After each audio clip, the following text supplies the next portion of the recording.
Good morning, beautiful people. It is Thursday, the 6th of February, 2025. Welcome to TDA, the day after, your favorite news platform and the home of popular culture as defined by you guys, the culture.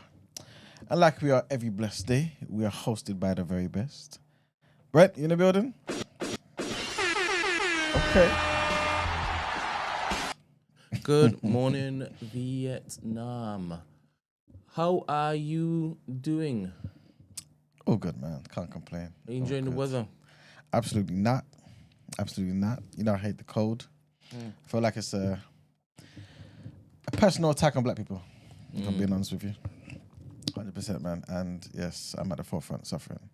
My hands, I'm always having to do this, man. My hands hate it, man. What about you? I'm enjoying the weather. You adjusted? Yeah. I've never really been fussed with any particular season. Obviously, the summer's nice and everything, but the crispness of a spring morning is just, nothing else can touch it, really.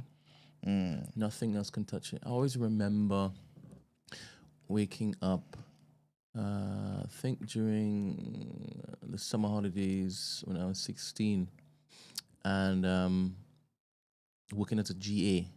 I signed up to Mayday, and I got my first job, and went there, all suited and booted, walking through the streets in the city, just looking up and just being wowed by all of the tall buildings and the lack of, people.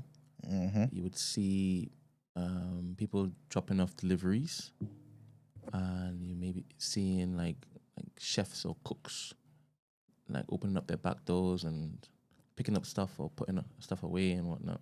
And then you might see the regular Gs like me, hustling and bustling, trying to get in really early so that they can get everything ready for the real suits to come through, and just disrespect them. Can you imagine? Yeah. But I never cut my teeth being a GA. Never. That first job, that first gig, it afforded me the privilege of owning a coffee shop. Owning. There's a lot of talk about ownership these days. Managing a coffee shop. And it was a little area that I turned into a coffee shop. Yeah. But it was cool. I don't know if it is I rue the fact I never felt or experienced what it was to be a dishwasher. Because I was looking forward to it. Why? I don't know. Because I hadn't done it before.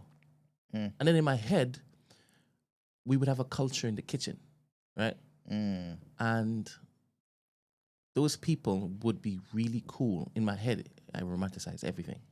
But I never got the opportunity. And then when now I used to go in the kitchen, they used to look at me like I was... Like I was an outsider? Yeah, man. It's that culture you're talking about, man. They got their own thing, innit? Yeah, man. All I wanted to do was be included. Is that really a good thing, though, Brent? This is what we're going to be talking about today. And It is indeed. Inclusivity and that. But from a different angle.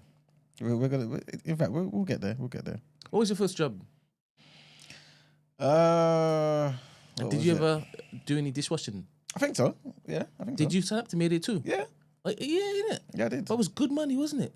It was at the time. It was. Yeah. And did you used to wake up early too? Yeah. Did you like waking up early? Yeah, I'm an early person though. Yeah, that's why when it gets late, I'm tired, man. I'm an early person. Have I ever seen you late? Late for what? When you said when it gets late, have I ever seen you? Oh, yeah, of course you have. When? What do you mean when? Of recent, of late. I don't know. Cause I'm in bed, man. So years No, ago I'm then. joking. Years ago. Yeah, probably. Oh. Yeah, but yeah, I'm definitely an early person. From when I was young, always getting up early. I just couldn't help it. What time do you get up now? Probably about, it ranges, man. About 5, 6, something like that. What do you do when you get 6 up? is a bit late. Just get ready, innit? Just get ready. Depends on the day. Depends on the day. So, most days, obviously, TDA stuff, innit? Get ready.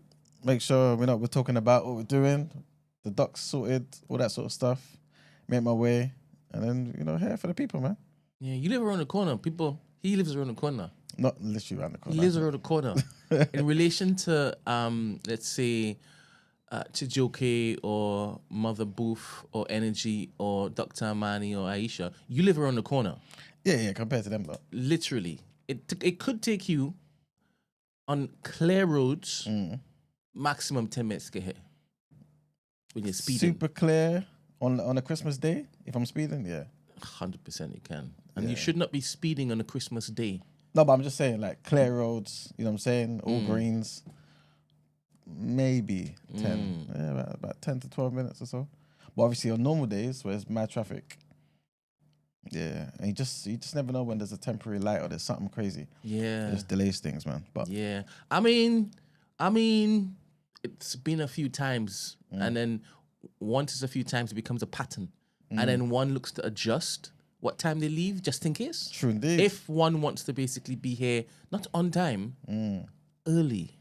True indeed, bro. Do you understand? This is what It's the I've been mindset. doing. It's all about the mindset. And this year, it's about mindset. That's the mantra. That's the mantra this year. Mindset. Mindset, guys. Mindset. So what was your first job? I can't remember. It might be Mayday, man. Yeah, probably. This is such a long time ago, Brent. Did you wear a suit like me? Or were you I'll not be honest with stupid? you, I don't know. I don't remember. But suit? No, definitely not a suit, though. You really can't remember your first job? No, I can remember all my firsts. I think it was that. Can you remember all your firsts? No, I don't think so. In the context of what I'm talking about, I don't know why you're giggling. That's what I'm talking about.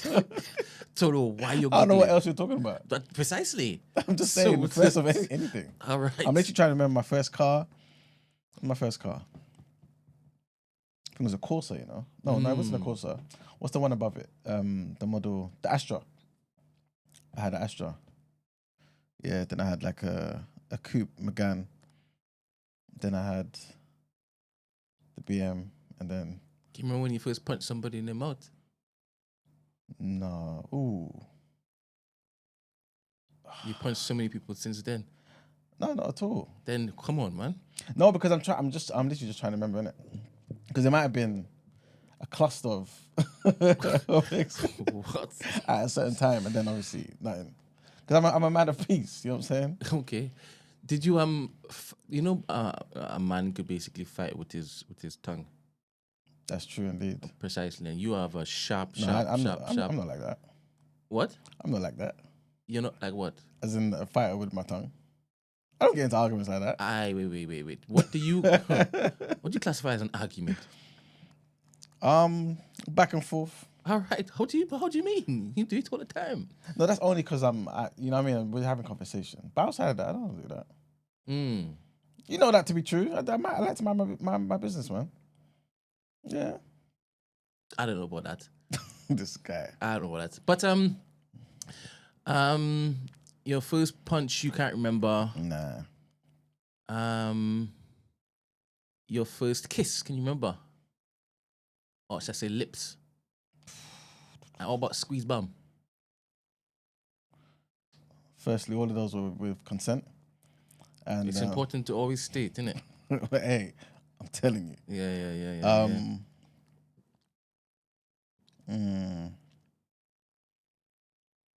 I feel like I might do, but I'm not entirely sure. Like I wouldn't bet money on that being like my accurate answer, if that makes sense. Serious? Yeah.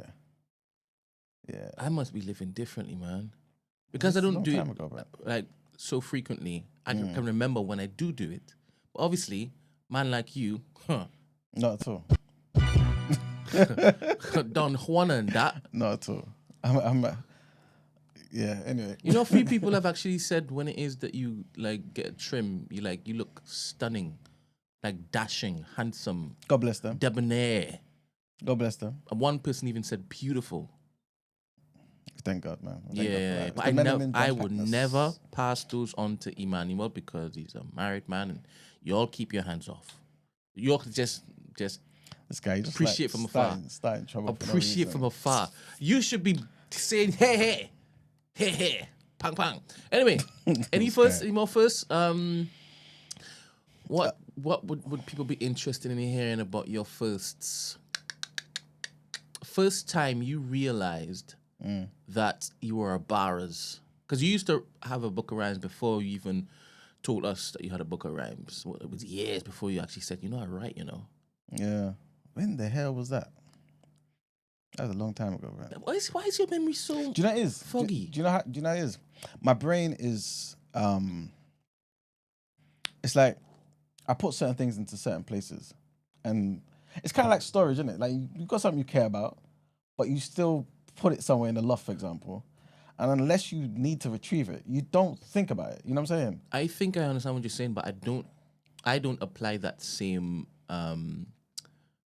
brain patterning the way you do it. Because like the things that like I don't attach to something relevant, it will not stay in my head. It will not. Even if it's told to me like yesterday. Yeah. I've made some mishaps just recently. Just recently. And I realized, I say all the time that I pay attention, right? But I pay attention in the moment. Yeah. But to retain certain things, if it doesn't jump out at me, boy. I think that's everybody though, right? Especially when we get older. There's so many different things you're having to keep in there, innit? Yeah, but like a first kiss is a bit different. The first time it is that you finger blasted someone, it's a bit different. What did you say? You probably heard something different than what I said. Okay. Your ears I don't know tune what's differently. going on, man. I don't know. Tune differently. Yeah, mindset. Good. Yes. Yes. What are the firsts? They would be interesting. I asked you about the book of rhymes, man. When did you start writing? And have you still got that book? Probably somewhere. Like, obviously, certain people will have boxes for memorabilia and whatnot, right? Is that something like what you have? Yeah. Ah. But it's like bare papers and stuff, innit? You know, before I used to just have like paper. Right. Yeah. I used to have like paper and pen in my pocket. And you used to rip it off and then. Yeah. Just bare folded stuff around in boxes and stuff. Okay. Yeah. Silly question. What's the first time you went swimming? I didn't say finger blast. Someone picked it up. Somebody's typed it. You know, sometimes like I talk backwards, so you probably heard that, but that's not what I meant.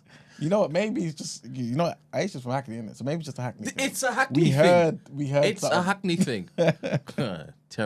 Terrible Hackney thing. Stamford Hill. Go on. Yeah, first time you went swimming. That was in year, and it was outside of schooling. Oh, so what? It was here. It wasn't even back home. Outside of schooling? Yeah, when you first went swimming. Yeah, I didn't swim in Trinidad. Oh, was it? I left Trinidad when I was 6, man. Yeah. But you started swimming early though, innit? Early in relation to when you knew me. Yeah, maybe. Yeah, because when I dropped Baden Powell, we were living not just around the corner from a swimming pool. It was like maybe 7 minutes down the road, innit? My mother told you all the other day that I ran away to the swimming pool. That's the only place I knew that would have warmth and stuff. But anyway, it didn't last long. And chlorine and that. No, what? No. And yeah, when you did step in there, you did get a blast of chlorine in it. But that was comforting to me. Don't know why it was comforting, but I was probably 8, maybe 9. Oh, was it? Yeah. No, 8 that's or not 9. true. Well, it must have been before that. Why? Because I'm trying to think when I went swimming. First time I went swimming was with school, innit? Yeah, probably. And that was obviously with Stephen, innit? Probably. But Stephen could swim. And pretty sure it was around them sort of ages. Then like 9? Then that's what? Like 9? So I'm older than Stephen. Yeah. Right? So if I'm saying 8 or 9, that makes sense in relation to your story. Because he's younger than me. So him being able to swim already you're right. makes sense. You're right. Yeah, you're right. So, sometimes I'm not able to do that. As like, in, to do what? Yeah, to place that reasoning in my head. Yeah. No, Like, you're right though. Problem solving, sometimes I need to basically don't talk. Let me now picture it. Boom, I'm there. And once I'm locked in, I'm locked in. Locked in. Anywho, yeah. And then after that, it was a breeze. I swim like a motherfucking dolphin, baby. How often did you have to go, or not have to go, but did you go? We went every Saturday. Oh, was it? So it was once a week. And Yeah, you yeah, yeah. lot- We were okay. in classes and stuff. Oh, sick. I remember Mr. Bernie. Remember the guy's name in that? Yeah, Oh, sick. yeah, he was at a swimming pool. But it's really, really important to make sure that your children have these particular life skills, True hobbies, and indeed. whatnot locked down. Like Mhm. Stephen really, really goes out of his way to make sure that his children have a full, well-rounded human experience. It's crazy, man. Yeah. And they're just lapping it up, Yeah. but they don't understand its importance just yet. You know, 100%. 100%. uh, It's that it's a beautiful thing though, man. You know what I mean? Where you become an adult and you're able to give them things that you didn't necessarily have in it. is it? So yeah, of course it is, man. I don't know. I don't know. I have a children. So the feeling that you're saying it's a beautiful thing, is it that you feel good when you see them enjoying it or not enjoying it? What is it? Yeah. Like you're able to do something that you, I guess, let's just say 10, 20 years ago, you wanted to do. You know what I'm saying? For this entity that didn't exist yet, only existed in your mind. And then they're now there in the physical, and you're able to do the thing you imagined, and they're enjoying it, and you see them enjoying it. You know what I'm saying? And yeah, it's beautiful. But how dare you keep them away from smoking weed or watching porn? Huh? How do you? How dare you? I mean, because you did it, Did but what? you're not. I didn't do any of the above. This is hypothetical. Just place No, you have to yourself. say that first. Is that what it's very important? So It people is. don't know your character. No, so it's not. So people know it's not true, and that we're dealing with hypotheticals. Oh, okay. This is Fair. diabolical work, Brent. No. Wait, did it sound like I was telling? Well, it may have sounded like people were hearing me say that you smoked weed before, and I do believe you have puffed the dragon. I haven't done anything, man. You've never puffed the dragon. Nope. You've never took based on all your friends you hang out with. Impossible. Wait, this is a family show. This is impossible. I But don't know what's going it's on the herb of the land, and This is true. you're a herbalist. Fair enough. This is what you keep saying. Fair. Like, you From do that your- angle, you yes. do your you were a herbalist. Big up Fernand and that. Wow. What? What do you mean? Wow, what happened? Ain't Fernand a self-confessed? I don't know if he took it into 2025. Okay, mindset. This is Pardon me, Fernand. This is it. A good vegan brother. There's a high probability that he's probably waking and baking currently.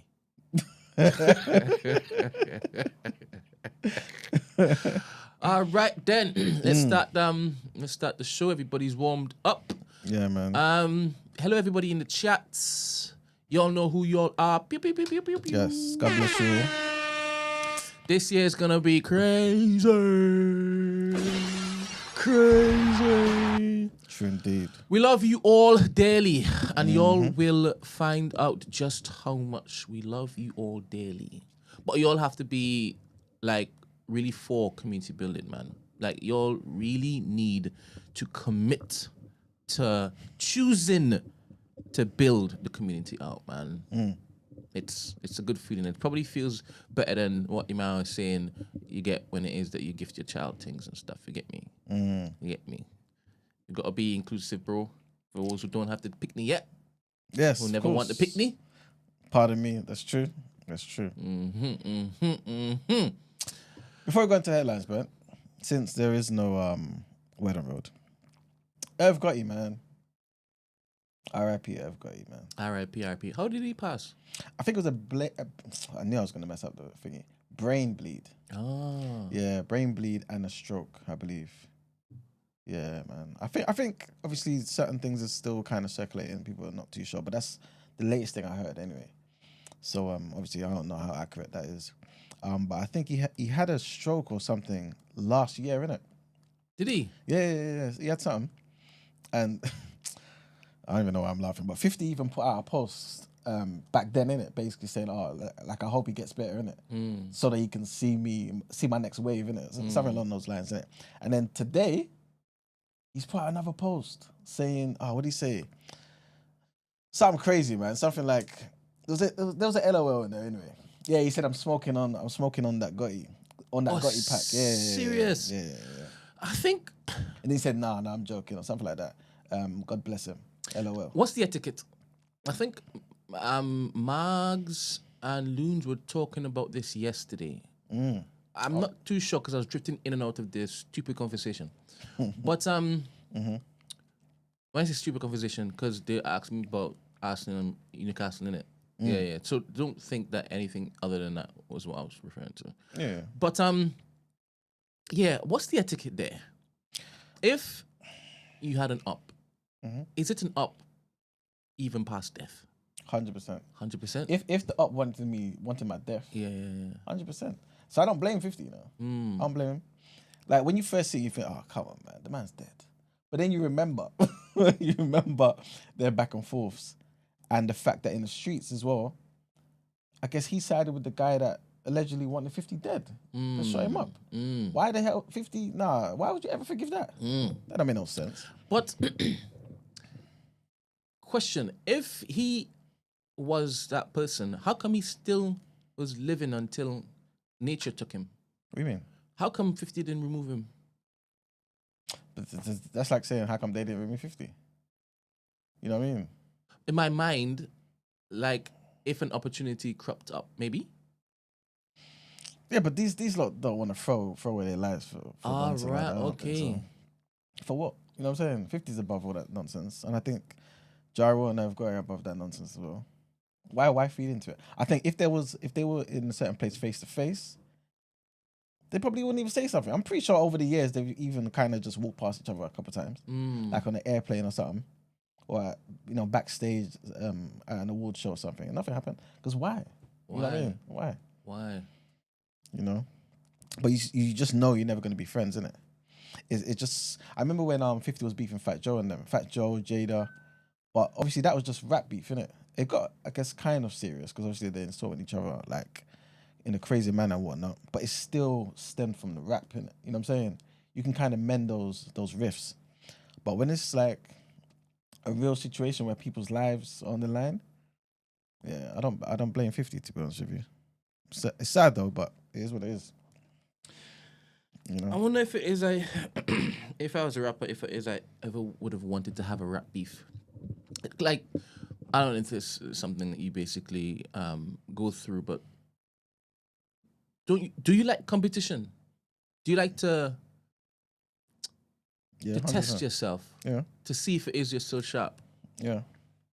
That's why when we get to a certain level, I'm gonna reach out to KSI innit, to put me on one of them misfits thing, just to show that I'm not a misfit, and then I'll move into the pro realm. You know what I'm saying? What, I don't know. What's the context of what you're talking about? The people know mindset, man. I'm talking boxing. So KSI is boxing. a YouTuber, isn't it? You're talking about boxing. Yeah.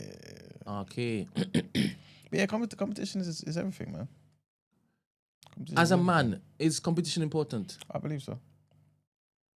Expand on that. I think just as a human being, though, to be honest with you. You think that women have the natural like drive or pull to actually compete against each other? Yes, 100%. For men, 100%. Oh, hey. Sorry, mindset. Listen, you almost set me up. All right, so what do they compete on? Remember, there are no women in the room, so you can pop off in it. No, but I mean, I'm not seeing anybody in the Discord right now, so you got some time. I mean, what do they compete? The women, obviously, women in the chat. Please correct me if I'm wrong in it. But you don't need to. No, but obviously, so I can learn in it. But I feel like women obviously compete for their partners. You know what I'm saying? As in for their future partner, whoever that man's going to be. You dress in a particular way. You present yourself in a particular way. Because even if a woman's not thinking, there's not enough men. Even if she's not thinking, oh, there's not enough men. You're still thinking, okay, cool. There's a man out there that's going to be my future husband. Wherever he is, I need to make sure I'm of a certain level for him. You know what I'm saying? Is that competing? I believe so. It's the same, for example, like, you may go into a particular venue. Sorry, before you continue. For me, competing would need an opponent. So in this example, who's the opponent? So it depends on where. But I think just generally, it's just women they don't even know. So for example, no, honestly, let's just say you're saying that she's competing against a phantom person to to please her man? Because you said she's competing. So I'm not even saying that's her man yet. I'm saying to get that man, whoever he is, to get that particular man. So, for example, you're a woman. You're going to a Just Gene event, right? And there's men there. Let's just say it's 50% men, 50% women, or whatever. No, 20% men, 80% women, right? Which is basically how it seems to be in real life anyway. It's not. What do you mean? It's 5% men. Men, for real. Come on, Gene. Come on, Gene. All right. Exactly, even that, right? If there's some good eligible men there, and the women heard about this, those women are going to turn up looking their best, feeling their best. So you are saying competing against each other for 100%, men? Yes. That's what I asked you in the first place. And I you're said like, yes. no. When did I say no? I said yes. You ain't hearing me properly, but I'm pretty sure I said yeah, 100%. They do. But I also said I think it's a human thing. But 100% I think women do. No. You said that she tries to look her best and whatnot for her man, right? You had qualified that she had already gotten the man. No. That's why. And I said then you went on, and I is. said, but who is she competing against? No. You misunderstand me. So I'm saying this is why I said it's for whoever he is. As in, you don't even know who he is. You're meeting him for the first time, but you just want to be ready for when that man walks by. You're best presented to make that first impression. And so if you're in a particular place now, for example, like a Just Gene event, if he's in there, in your mind, he's in there, or he could be there, you know that you're competing against all these other women for that same man. You know what I'm saying? And that's how I think. All right, outside of women competing against each other for men, yes, what other aspects of competition do women kind of go through? Place of work. So in the workplace now, if you're thinking, okay, cool, they only allow certain women, or a certain amount of women, I should say, in the building. Of course, I know, okay, cool. If I see 2 or 3 women waiting in the interview waiting area, cool, it's me or them. You know what I'm saying? But it's why I also said I think it's a human thing. You know in the example that you just made, because there are 10 spaces in one job, you have to basically present yourself and make the best case. Yeah. To whoever's interviewing you to get the job. Yes, but that additional thing may kick in. If you're a black person, for example, you may say, okay, cool. If you're that way inclined to feel like, okay, cool, there's only going to be two of us allowed here, I need to be one of those 2, or the only person. If you're a woman, you may feel like, okay, cool, they're only going to allow 1 female project manager. I need to be that. You know what I'm saying? Yeah. So, question. I'm not sure if you've ever done this exercise, this mental exercise, right? I'm only asking because your brain is quite vast. I don't know if it is that you would entertain this. You ever pictured if you were a woman, what type of woman you'd be? No. Let's do it now quickly, right? Okay. In what way though? What do you mean by type Let's of say woman? you are a banger, right? Got nice legs, bum, sorted. Breast is unlocked. Let's stay ahead of the. You got beautiful face. Yeah. You have present well. 100%. Cool. Right. You have all the aesthetics. Cool. That the majority of men would want. Okay. Not necessarily to wife, right? But to just, I want to taste that. No disrespect. So like an Instagram sort of girl. Let's just say that, yeah. Cool. But you're in the corporate space. Okay. Then why wouldn't the man want me? What? What? This sounds. What did you just say? I said, so why wouldn't the man want the woman then? She looks amazing. As in to wife. Yeah, but why? No, a lot of them just want to basically have sex. What are you talking about? But why though? I'm not. What did you say?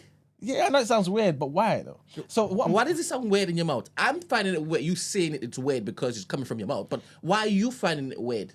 Because I feel like if you find a woman who presents amazing, yeah. Why don't you want to marry her?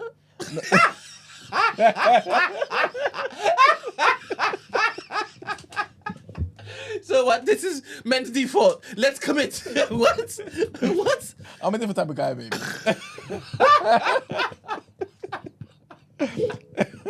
All right, go. No, I just mean in terms of like, it seems like she's a good catch. Yes. You know what I'm saying? So yes. why would you just want to mess around Ask men that. When in the streets Ask it's worse? men that. Max! Emmanuel! God damn it. Because women be screaming that. Because they don't understand. They're the best of the bunch, right? They've got all their qualifications. They're independent, and then they're still screaming for men to basically take them seriously. Yeah. That's the question that they've been probably asking in 2025 too. I don't think it's changing. I don't think that mindset's changing. But if it is, you're puzzled, like really puzzled. Then what hope do men have? shame, If man. you're not there to educate them, you don't understand what's happening. How do you educate them, Emmanuel? Oh no, man. Are you interested in adding that to like one of your Not really. your lectures? Why not? You just sounded as though it was a problem just now. No, yeah, it's a problem. Why wouldn't you? Because that would be me getting in women's business. You know what I'm saying? I don't do that. You said let them sort it out themselves. No, because I can't talk for them. You know what I'm saying? Like, You can speak to why these men aren't valuing these women in the manner in which it is that you are saying they should be. What are you talking about? so then I'm talking to the men then. That's what I'm saying. Okay, cool. As I said, would you have it in one of your lectures? You're speaking to men. These men actually, have basically, I don't see a lot of women basically buying tickets to come and hear you talk. It's a shame. 2025. Mindset. Can you actually flip the script? I'm a Can change you man. flip the script? Man, I'm a change man. We'll see. Yeah, man. We're still in Feb. And we only just started the year, so it's kind of January. DCF Mooks agrees with me. E-man's right. That's a top tier woman. Like, why are the men not being serious? What have you just done? I'm showing you. Whoa. I'm saying. Look, one person said something. No. But what does that mean? It means nothing. All right, back to my Yes. question. If you got all the things, right, would you use your things to progress? I think nothing about it. If you knew Okay, what do you mean by use my things? to If progress? you Am I knew- actually that what men responded to, right? And obviously you're puzzled. And I'm now educating you as to what men would respond to, right? And you knew you had the tools, you had the mechanisms to progress, to get forward in that particular workplace, that industry. Would you use your wiles? so this one Would you bat your eyelids? Would you okay, so put just your breasts up? Right? Would you be suggestive? Would you giggle a little bit? Do them what? I'll be honest with you, yeah. If it's still me, then I wouldn't know. What do you mean if it's still you? Because it's still me, innit? You're not a woman. That's what I'm saying, but it's still me, my mentality. Oh, the things so I value you would. So what you say is like you would wear decent clothing, cover everything up, right? I mean, Be modest, but if- and you let your brain do the talking. As I'm asking you, would you let your brain do the talking? Yes, that's The what I'm brain can saying. work in different ways. If you this know is the true. path, right, This and is this is true. what you need to do to get to the path, Yeah. would you basically? I wouldn't. Because then that becomes you. Case in point, look at Joy Taylor, allegedly. Joy Taylor. Yeah, the woman who was working with Skip Bayless and Thingy. Look at that. It blows up in your face. No, but Beautiful woman. excuse me. and- Stop. There are different levels to what I'm asking about, For sure. right? Mhm. If you know the base level of the male thinking, and you know it only takes a little sprinkle, a suggestive line to basically get him to say, all right, yeah, I'll give you that promotion. You think that's what To be what fair, Joy did? Joy was No, fully clapping, man. yeah, 100%. She's a dive in its mindset and that. To be fair, if it's just smiling, doing the eyelids thing, Yes. then probably, yeah. If it's anything that's more than that, like physical contact, then no. Because I feel like in So life, you would people do just that be a anyway. tease. It wouldn't be a You're tease. disgusting. It's not a tease. It's just facilitating a nice relationship, chemistry sort of thing. You know what I'm saying? Yeah, that's all. Just so that I guess people, like you in a place. I think that's what it is. I think men and women do the same thing. I thought you would uphold your morals, to be honest. Yeah, 100%. It's still Nah, upheld. that's not upholding your morals. You're is. selling yourself there, mate. No, not at all. Because it's just kind of, I guess, like conversation and just just facilitating a relationship, a healthy relationship in that sort of place. You know what I mean? I truly believe that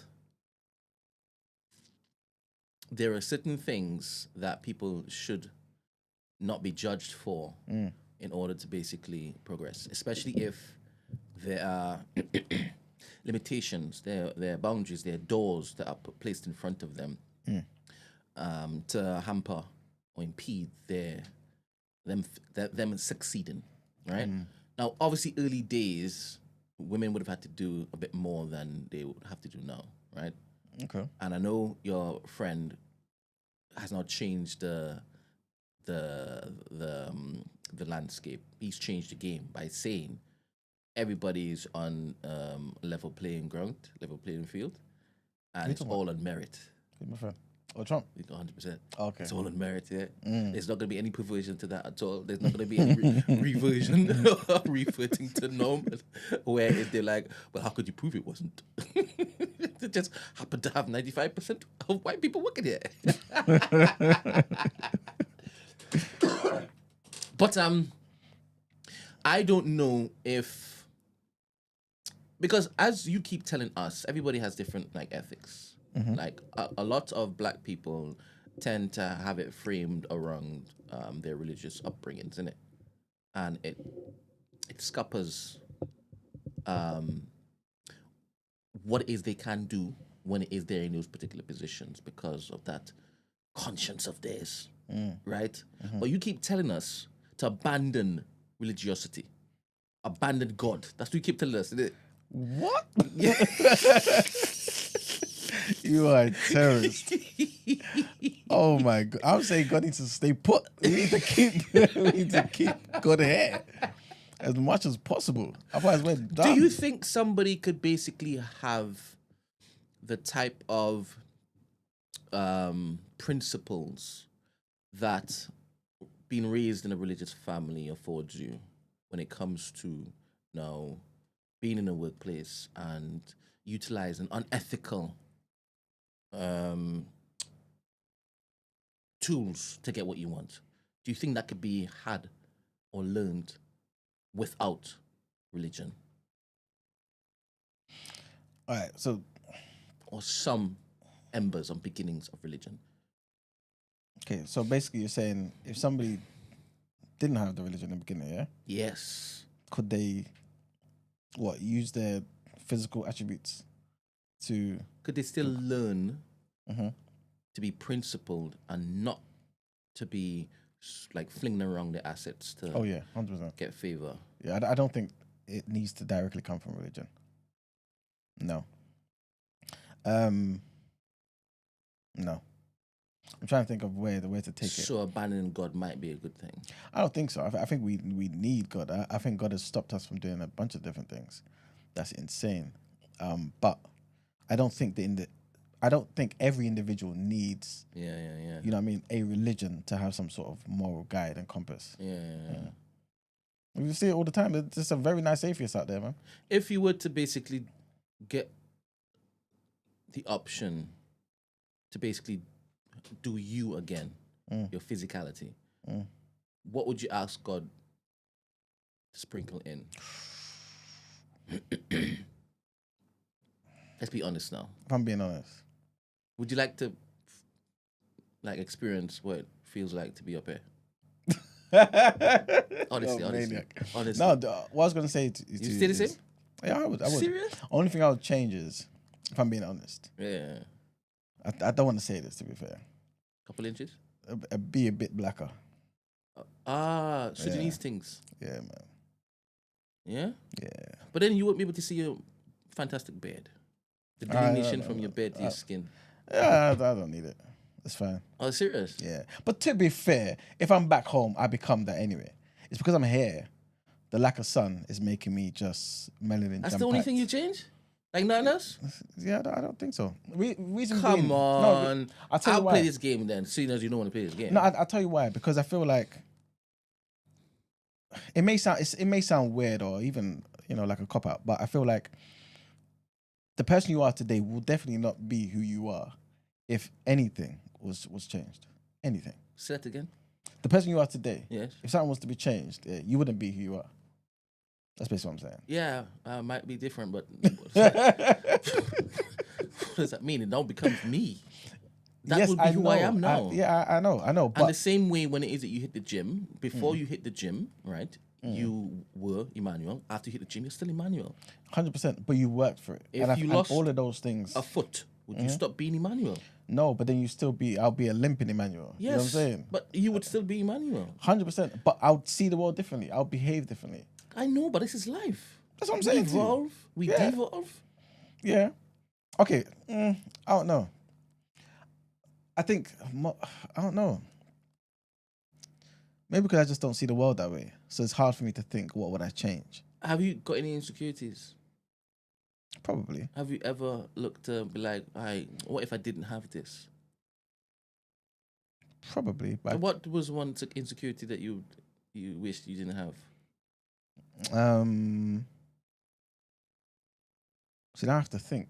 About insecurities? Yeah, because again, my brain doesn't work that way. Because there's certain things I just don't have in the forefront. I don't think you think you have insecurities. I must do because I'm a human being. No, Everybody don't does. say you must do because it would be apparent to you. So I don't think that you think you have insecurities, or you just don't want to share it. That's one of the two, to be honest. No. I'm literally trying to think. I'm trying to think Of things that you could do better with, or you feel that if you had an option to basically change, you change. You think you have to think about that a lot?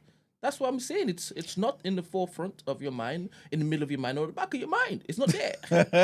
It's no, not but what there. I'm saying, no, because I feel like at certain times in your life, they don't bother you. Maybe It's not. You know what I'm saying? Yeah, 100%. 100%. And I think that's why I have to now think. I have to maybe take myself back to maybe secondary school. I have to take myself back to the last time you felt insecure was in secondary school. No, probably not. You know what I'm saying? Last time I felt insecure. Let's just see. Let me see.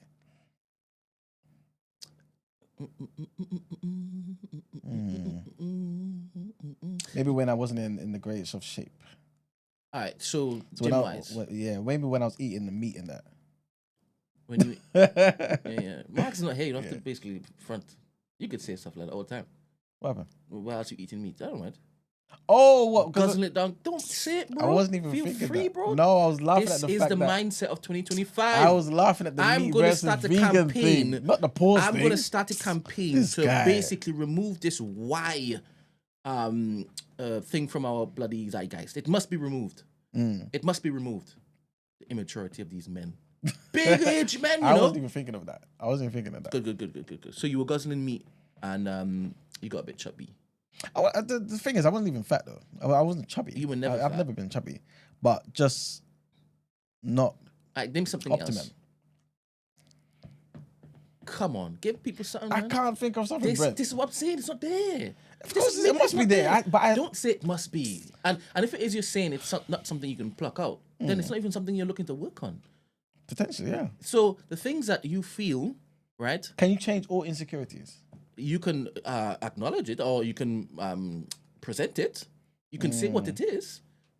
And if it is it's a present thing in your life, then you will look to do things to basically look to change it. Yeah, but especially if it makes you better. So I don't know if it is that you care about self-development, right? Yeah, I do, but If it is already developed, why would you, right? No, but You are a self-development. perfect human being. No, certainly not. But self-development to me is more so Getting sharpening. better and better. Yeah, but more so, I guess. I mean, obviously, it encompasses so many different ideas, but more so the sharpening of the sword, isn't it? You know what I'm saying? And these are all mental things. This is just, you know what I mean, taking certain things in. You know what I mean? So yeah. What happened? What about you? Ask me questions in my open book, bro. Same question, man. What's the question? What would you change? What I change? Yeah. Did you first of all ask me if it is I wanted to be a woman? No, I wouldn't ask you that. But I asked you that. I said, what, Yeah, that's not a real something. to be honest, I would use my my bits and bobs. I think no way about it. Use my bits and bobs. Oh god. Yeah, I definitely would. And if it is I enjoyed like sex, right? Obviously as a woman, and I like the guy, I don't see how different it is from meeting somebody outside of work and whatnot, liking him and doing a thing. I just know that with this, are you saying no? For this, I just gave you something and nobody else knows. So you want me to talk? That is You want me terrible. to talk? That is How terrible. dare you? How dare you think you could just enjoy this? And I've come now for a favor. That is terrible. You said no? Yeah. Hey, That is terrible. you made a mistake. I will not make a mistake. See that? Nah, man. And the thing is, you are going on as though that's wicked, right? It is, man. The thing is, did he tell me that all he wanted was to get something from me but not give anything to me? Huh? Because he thought he would have his cake and eat it. I mean, I tend to always look at both sides. to be fair, in that situation, I understand because it is a give and take sort of thing. I think the issue, yeah, and I said this before on the show anyway. The issue with the whole Joy Taylor thing for me was when she was gonna lie. Yeah, that's the aspect. That was my issue. That's the aspect. And I didn't. My example wasn't me being Joy Taylor, bro. Yeah. Well, kind of. How? Because you're just saying giving it up and then making sure that you get something for what you gave up. So I'm a competent individual, right? I know my stuff, right? There's no other way I'm getting ahead in that workplace, even though I deserve it, right? Well, that's what people say. No, I'm telling you my story. I've decided to be a woman. This is my story, bro. All right, cool. This is my story. And bear in mind, I'm not looking to be doing that with any married man. Okay, cool. That's where I draw the line. In this particular fictitious theory, I am not a homewrecker. Okay. Yeah. I might skirt the line though. Like, if I know that he wants the homework, I will get him on something. I will never go across the line. But then I'll be like, what? Does your wife know about this? Oh man. That's what I'm saying. I'm showing you the amount of power and influence women would have. But this And they this have currently, this right? is- yes. So you men have to be mindful, be principled, right? Want more, right? Or else it is that you will get felled.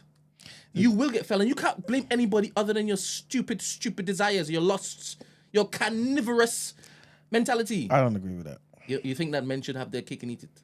No. They shouldn't be punished for ducking out and whatnot. Impossible. They should be punished. No, none of that stuff. I'm talking about at the end of the day, anybody who buys a cake intends to eat their bloody cake, right? You may share it, but you tend to eat it. Number one. Number two, men can be as principled as they want. It doesn't stop a woman from lying. No. You see how you've just done this now? You've changed the saying. What happened? You've given a different meaning to it. So what? It wasn't that he had purchased the cake. So what do you do, man? That's not it. What do you do? It's that you were given a piece of a cake, and then you Okay. want the entire thing. That's the basis of it. That's the foundation of I it. don't think the men who are doing that sort of thing want the entire thing at all. But what? What's the entire thing? What do you talk about? They don't want the entirety of that woman. They don't want the responsibility of that woman. They just want a particular thing, a slice. No, Yes, 100%. they have a cake. That man didn't want they Joy have Taylor. a cake at home, Okay, and they cool. want somebody else's cake. Okay. Yeah. You know the context of the have the cake and eat it. Yeah, but You greedy. at the end of the day, just to go back to what you were saying, men can be as principled as they want. That doesn't always save you, unfortunately, because people have recognized, like you said, they wield the power, right? And the wrong woman. This is not all women. Most definitely. I'm lying. They don't wield the power. Men see the power they have. Mm-hmm. Do you understand? Yep. So it's one thing saying that women are very powerful, and they are. 100%. And they should value that. They should cherish that. And they shouldn't abuse it. 100%. Yeah. But But to get where they want to get to, like you're saying, if they don't have the opportunity, they will do it. men wield their power. They cede it. They are indisciplined and they cede it. But that's what I'm saying to you. That is 100% the case too. But there are women out there who lie. Just lie. But if it is And that you ruin are somebody. if it is that you're a man that is disciplined and is principled, Yeah. right, and has a higher person or entity that he basically submits to and follows, right, this whole lying, I don't care about lying. You can lie to me all you like. I just take people as a default. You lie. But you're never going to trick me out of my position. No, but they lie. What I'm saying is they lie to the people. They will lie about you. Oh, so you're saying the man hasn't been tricked out of his position, but then she goes to basically say that he did. Exactly. But wait, I know that those things happen. I'm telling that, right? Yeah. But what we're talking about isn't that. You know that. This The is the engaging of the two parties is what we're talking about. No, 100%. The entertaining of the idea you're right. of what could be if I did. 100%. I'm not throwing that out. That's the main thing. But what I'm saying is, it's because you said if men need to stay a particular way, stay principled, stay disciplined, all that sort of stuff. 100%, I agree with you.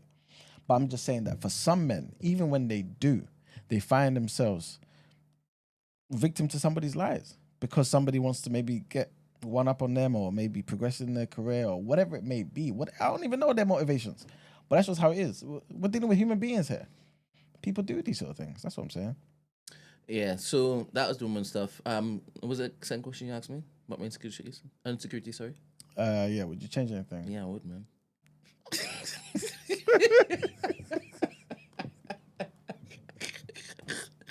You know, I've always wanted to have like smaller feet. Like me having big feet does not necessarily. So people just see my big feet and just assume. No, I normally kind of want to pay less for my trainers and stuff, innit? And then it's weird to have a 6'4" guy with little feet. Or my running will be off and everything, but just like that comfortable, sexy length. You understand? And I'm talking about my trainers, isn't it? Of course you are. Yeah. Otherwise, I wouldn't be in this conversation. Yeah. I don't. Come on, mindset, man. 2025. I told you. We're bad in this no homosexual stuff, bro. No, you gotta stay Maturity ahead. all the way. All right. What else? I'll probably be more patient, right? And I'm only learning like patience over the past maybe 5-6 years, right? I've had to basically really like hunker down and try to basically work on that. And I think I have gotten some way, but I don't think you can ever have enough. So 100% that'd be good. A sprinkle of what else? Ooh, I remember when I was in Elbow, right? I don't know what happened, but I had a high bum. What the hell? Yeah. Like it wasn't Ghanaian. It wasn't Ghanaian. But it was going there. You get me? Just going there. It was going there. It was going there. And I realized when I do squats and stuff, like it just goes very quickly, right?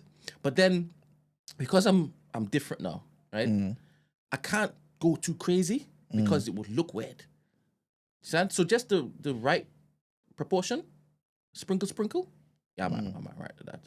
Because I think, correct me if I'm wrong, ladies, I think women like men with a little, hump. A little rump. A little something to, slap. And I don't know if it's all women, but I'm not sure if just a flatty batty is what they're on. Unless it comes with hella swag.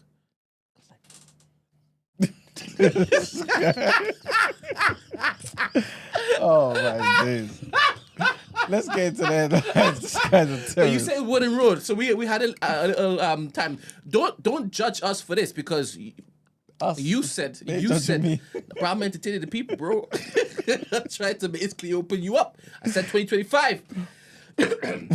So no Wooden Road. All right, we can now breeze through the road. The road show.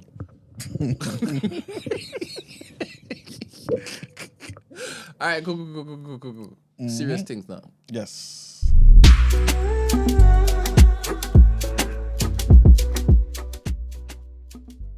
Okay.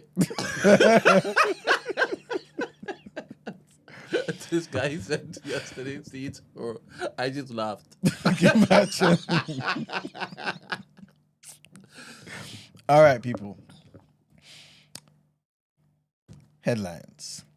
Sir Keir Starmer led global condemnation of Donald Trump's plan for a U.S. takeover of the Gaza Strip, insisting Palestinians must be allowed home.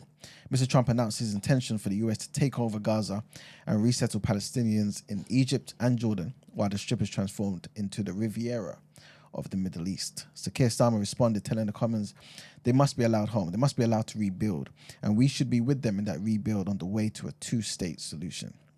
France also rejected the US president's plan, saying the future of Gaza lies in a future Palestinian state and not under the control of a third country. Saudi Arabia, which is one of America's main partners in the Gulf, signaled it will not agree to formal relations with Israel without an agreement on a Palestinian state. Jordan's king, Abdullah, said that he would reject any attempt to annex land and displace Palestinians. Hamas, which sparked the war in Gaza with its October 7th attack on Israel in 2023, warned that Mr. Trump's proposals to take over and own the territory will fan the flames of Middle East violence. The announcement is understood to have caught many US officials by surprise. Next headline, and a US federal judge has blocked Donald Trump's attempt to end birthright citizenship for children born to parents who are in the country illegally or temporarily. Today, virtually every baby born on US soil is a US citizen upon birth. That is the law and the tradition of our country. So this is what the Maryland District Judge Deborah Boardman ruled on Wednesday. The ruling extends the existing pause on Trump's 20th of January executive order until the legal process plays out, which could take months or even years. The Trump administration can appeal against the ruling and is expected to do so. This is what experts are saying. His order, which was scheduled to come into effect on the 19th of February, would have withheld automatic citizenship rights from newborns if neither of their parents were US citizens or lawful permanent residents. The challenge to the executive order was brought by two immigrant rights groups that filed the lawsuit on behalf of 5 pregnant women. On Wednesday, the federal judge ruled that Trump's order runs counter to the nation's 250-year history of citizenship by birth. And our last headline, trigger warning on this one, guys. Bereaved families of the Grenfell fire are understood to have been told that the tower block will be demolished. The Deputy Prime Minister, Angela Rayner, who is also Housing Secretary, met with relatives and survivors on Wednesday evening. The government has previously said that there will be no changes to the site before the 8th anniversary of the disaster, which claimed 72 lives in June. A spokesperson for Grenfell Next of Kin, which is a group representing some bereaved families, said that Rayner had announced a decision that the tower will have to be carefully deconstructed. It is expected that more details will be set out by the government by the end of the week. And in a previous update, the government said structural engineering advice remain unchanged and that the building or that part of it that was significantly damaged should be carefully taken down. And that's it for our headlines. Let's go into our topic of the day. Cool. Just a last one for Wooden Road. You mentioned 50 and his Instagram post, right? Yeah. So I saw, I'm not sure if it was an Instagram post, but I saw it on X. And can you remember Lil Meech? Oh, yeah, I saw from that as well, Black man. Mafia Family? Yeah, BMF. Yeah, sorry. So apparently, his father needed money, and Rick Ross ran him some bread. And obviously, that's one of 50's ups, isn't it? So 50 was like, all right, bet, you're on up now. And then he unfollowed him, little boy. And then little boy sent him a text message saying, why you unfollowing me? I've been loyal, blah, blah, blah. The only reason as to why is that you might be doing this is because my father needed bread. And I didn't have enough money until it is next season. And then 50 replied saying, what do you mean next season, little nigga? Yo! Talk to me.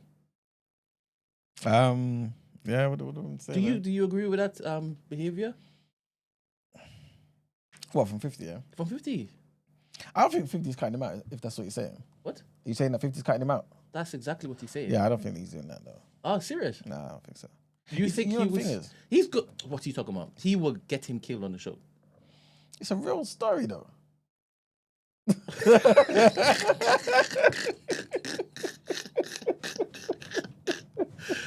Oh, Yeah, it's about a his story of. pups. So he's just cancelling the show.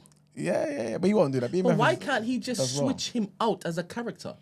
Yeah, but he won't do that. That's Big Meech's son, a real son, playing him. It's the best person for it. So you're saying that 50 is bluffing? 100%. Wow. So 100%. can we make a bet on this? Because I don't think 50 is bluffing. Do you know what? Let me tell you how I feel. How I think with regards to certain people. You know how you and everybody in the world got scared about Donald Trump coming to power, Project 2025, and the world's going to come to an end. I heard Donald Trump. Yeah. I heard Donald Trump. Yeah, and I don't think half of what he says is going to happen. Not saying I don't think half of 50 Cent is going what 50 Cent says is going to happen, but more so certain things I just feel like it's just something to say. That's it. You know what I'm saying? So your brethren, Donald Trump, has decided to threaten South Africa, holding back aid, because what they're doing is racist. Yeah. And I remembered you had a brief stint on this show where South Africans would come on and talk to you directly because of how you were saying they should basically look to pattern their love for white people over there. Yeah. Can you remember that time? Of course I do. It came across as very like an impassioned it was 2-3 days of it, man. Yeah. Is it still something that you care about? 100%. That's why I said what I said yesterday. So you don't like what Trump is suggesting but you don't believe him, is what you're saying. You don't believe your boy. With some things I don't. Reason being because I feel like there's a lot of hurdles to get over. So if he says, "Oh, we're gonna do X, Y, and Z," it's not that he doesn't necessarily want it, but it's like, what's the chance of this happening? So I just kind of be like, okay. That's kind of how I see things. With this particular issue of South Africa and holding aid, yeah, that's back, possible. All right, what do you think about that? Your boy. I think it's diabolical. I said it yesterday. Okay, but you still basically, champion Trump. It's not about... oh, my... This guy. All right, let's move on. What happened to mindset? Let's 2025. Let's move on. I said this before, Brent. Let's move on. You've convinced people that you are a fan of Trump, innit? So when these things that Trump does that affects black people comes up, they're going to remind you about this. And you can't turn around and say, I don't know why you're showing this to me. I'm not a fan of Trump. No. Remember, when I read the headline yesterday, innit? And then I stopped it at the time. Huh? It sounded like something that you should care about. Exactly. And I said what I said yesterday. That's what I'm saying to you. I'm pretty sure I said they shouldn't be there. They should not be there. Yeah. 100%. I've said this from day one. Yeah. Did you see Trump causing up to your other brethren? Who? Netanyahu. That's not my brethren. Oh. When did Netanyahu be my brethren? Well, sorry. Is Trump your brethren? I mean, we've had dinner a few times. Cool. But you speak like favorably about his you speak favorably about his policies and whatnot, right? Yeah, sometimes, yeah. Cool. But you don't do it with Netanyahu, right? No. All right, cool. So now they're buddy, and you can see that the world can see that, right? And he basically said he's going to basically remove 100%. Remove all these Palestinians permanently. That's what he said, yeah. right? And put it under the guise of he's doing them a favor. Humanitarian aid. Do you understand? Yeah. All right. Again, these things that he's doing, people are telling you this is who Trump is. So this thing that you're saying that he's just bluffing, right? I don't believe what he's saying. He's good for the world. I'll give you an example. That's a perfect example. So Trump has come out and said to the world, I'm going to speak to Egypt and Jordan, make sure hopefully that the Gazans go there and all that sort of stuff. And also that we're going to turn it into the Riviera of the Middle East, right? Because why should they go back there? And he's framed it under the guise What's the Riviera Hotel? No, like the French Riviera. Is it a beautiful place? Yeah. So I'm going to turn it into, you know what I mean, all that sort of stuff under the guise of humanitarian aid and all that stuff. So this is what Trump has said. Does Emmanuel believe this will happen? Absolutely not. So it's just one of those things where I don't think it's going to happen. Why? Because that's insane. The amount of hurdles Trump has to get over to make that happen. Literally every single country. Don't get me wrong. I know a lot of countries have turned blind eyes already with regards to everything in Gaza. But what? 2+ million people not returning to their land and Americans owning Gaza? It's impossible. It's impossible. So when I hear that, I just hear someone just talking. Sorry, when you say it's impossible, it's impossible for Trump to want to relocate these people permanently. No, he may want it. I'm saying none of that's going to happen. None of it. So you don't think he's going to basically try to do this? I mean, he's gone on the world stage and said these things. Do you think that there is value in him doing that to the world? What do you think that the world is supposed to take from what he's saying? Are they supposed to be like, all right, listen to him, but don't believe him? No, it's not. It's not about. You have to understand what I'm saying. It's not about whether they believe him or not. It's me saying. It's kind of like somebody from bloody, I don't know, is Watford, I don't know, Wolverhampton Wanderers saying we're going to win the league this season. We're going to do this and do this and do that. And he sounds good and he sounds like, I'm talking Guardiola's come to Wolves. Even Guardiola, for example, yeah. The man ain't winning the league, bruv.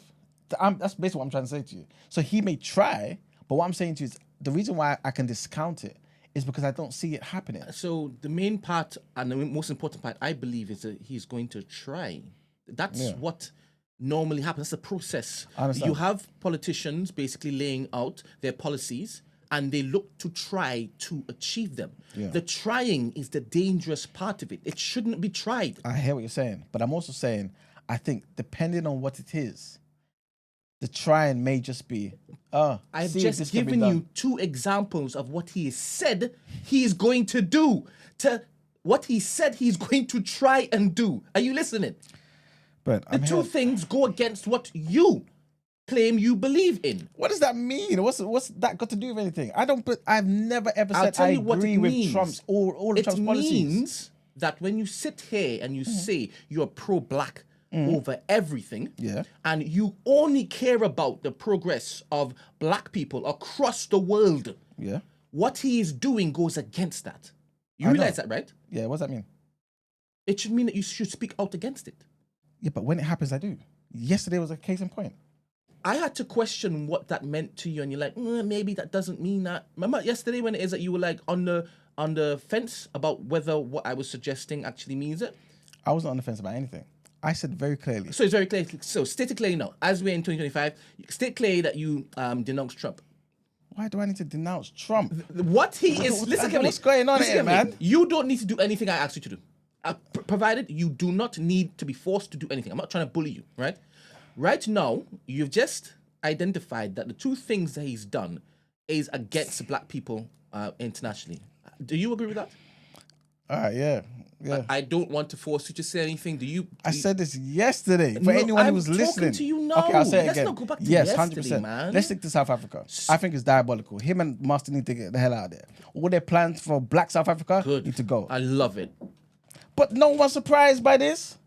If anyone was just listening to what Emmanuel was saying, you would hear that I've always said, I don't necessarily agree with everything Trump does. Of course not. The man's talking about tariffs. I'm somebody who doesn't believe in mercantilism. I'm somebody What's mercantilism? Basically, when you just believe your nation should be the best exporter, but then not import nothing. it's just a bad economic principle that was done away with in the 1700s. But anyway, what I'm trying to say is, I don't believe you just increase tariffs. It's going to have an effect on your people. That's the economic principle I do not agree with. Very clearly. I said this before in the People's Journal. I said this is going to affect the American people. He's thinking long term, I want to build up American industries and all that sort of stuff, so we need to be more competitive. How do we compete with cheaper stuff from China, for example? But when you increase tariffs, when you introduce subsidies, you're messing up the economy. That's just my Beautiful. Political and I thing. love the So fact of that course in I don't agree with 2025 you are anti-Trump like me. All right, man. I have no problem in saying it. I have no problem in saying that what he's doing is anti-black. I have no problem in saying it. It's anti-African, black African. I have no problem in saying it. None whatsoever. What he's doing, for me, it's just showing his true colors. And I have no problem saying that. None. And I'm glad that you and I are on the same page now. But let's go forward. Yeah, no, we're going to go for it. But all I want to say is this. Last thing I want to say is, I've said this before. Yes, sure. Africa, black people, we have no friends. Please, whenever you listen to Emmanuel, have that as your starting point. We have no friends. All I'm saying is, whoever is your leader, make sure they bring in policies that you can potentially gain from. That's all I'm talking about. Now, him being in power, because Yes. during the time, Mama Stacey was literally like it's just spitting her wind emotional, because talking of what? rubbish. No, it's not emotional rubbish. Because what she was contesting then is what you're saying now you never did, which was back Trump. Do you understand? So now you're saying that you're I back Trump over Kamala Harris. I didn't just back Trump as a human being. again. What he is now doing is Yeah. anti-African, anti-black, right? Okay. So I would never back anybody who is anti-black or anti-African. Would you? This is so Would dumb. you? This is so Would you, baby? ridiculous. Would you, baby? 2025, baby. We've got him. We've got him. Nobody gets Good it. morning. Good morning. Good morning, handsome man. Morning. What's he doing? Supporting Trump's Riviera idea? Come on. I ain't done nothing. Yo. I'm literally saying, yeah. No, we've done that. We've done that. All right, We've cool. done that. We've done it. We've done it. Let's push on to the topic of the day. day. All right.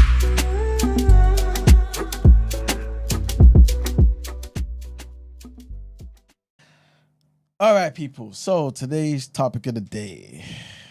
Well, you know what? In some way, Trump is somewhat related to this. Yeah. And this is not necessarily about DEI, yeah. Because I'm pretty sure the Stacys of the world, the Maggies of the world will say DEI isn't about lowering the standards. Sorry. I told you this year is different. Yo, Fax Arsenal, jump in the Discord. What happened? Jump in the Discord. Brent is being deliberately obtuse and it's mad jarring. It ruins the show. This is my show. So jump in the Discord. Jump in the Discord and let's talk. If not, my friend, keep it pim. Let me know what it is that you're thinking I am being deliberately obtuse about, please. Because you're swinging from this boy's nuts. Brett, just find common Sorry. ground. Find common ground. You both support Arsenal. You both support Arsenal. Sorry. Anyway. Come, no, wait. Please, I'm inviting you politely to come in the Discord and talk. Let's hear your voice and let's hear your reasoning, please. If not, shut up. Or try to run me off my own show. You mental. 2025, baby. All right, sorry, go on. Continue. All right, cool. Yeah, so DEI. So like I said, I'm pretty sure Stacey, the Maggies, anybody who's a proponent of DEI will pretty much say that DEI is not about lowering the standard to get, diversity in there, right? So I'm not going to even waste time with that argument. You two pictures. All right. Go on. All right, so basically, yeah, it's not, I'm not even going to spend time talking about it, whether it lowers the standard or not. This conversation is more so about if the standard is lowered, so it's clear now, we are saying it is lowered, right? Brent, listen, Mark, listen, right? Hypothetically. Yes. And I'm going to give you an example of it being lowered, by the way. But I'm saying, if it is lowered, can that be a good thing? Can that really be a good thing? Is it worth bringing in the diversity?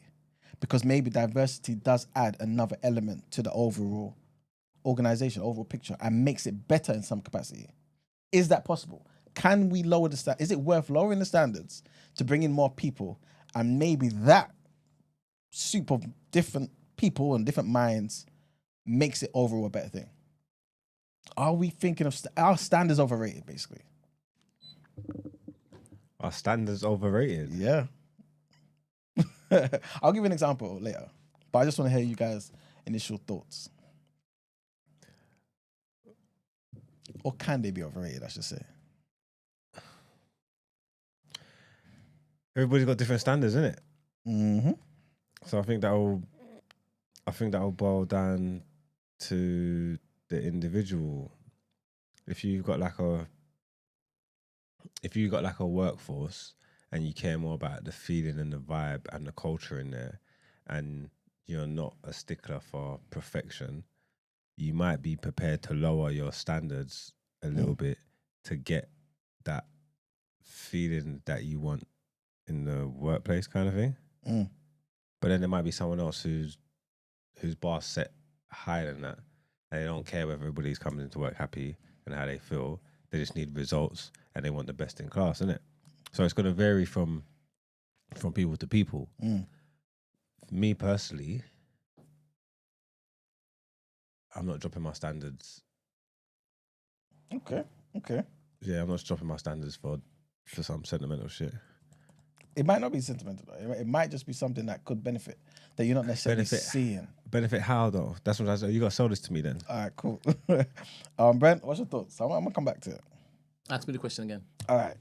Could dropping your standards. So again, DEI, I know many people say DEI is not about lowering the standards, right? No. These are people who are qualified anyway, but we just need to open the door to these other people, right? Even more qualified at times. Thank you very much, right?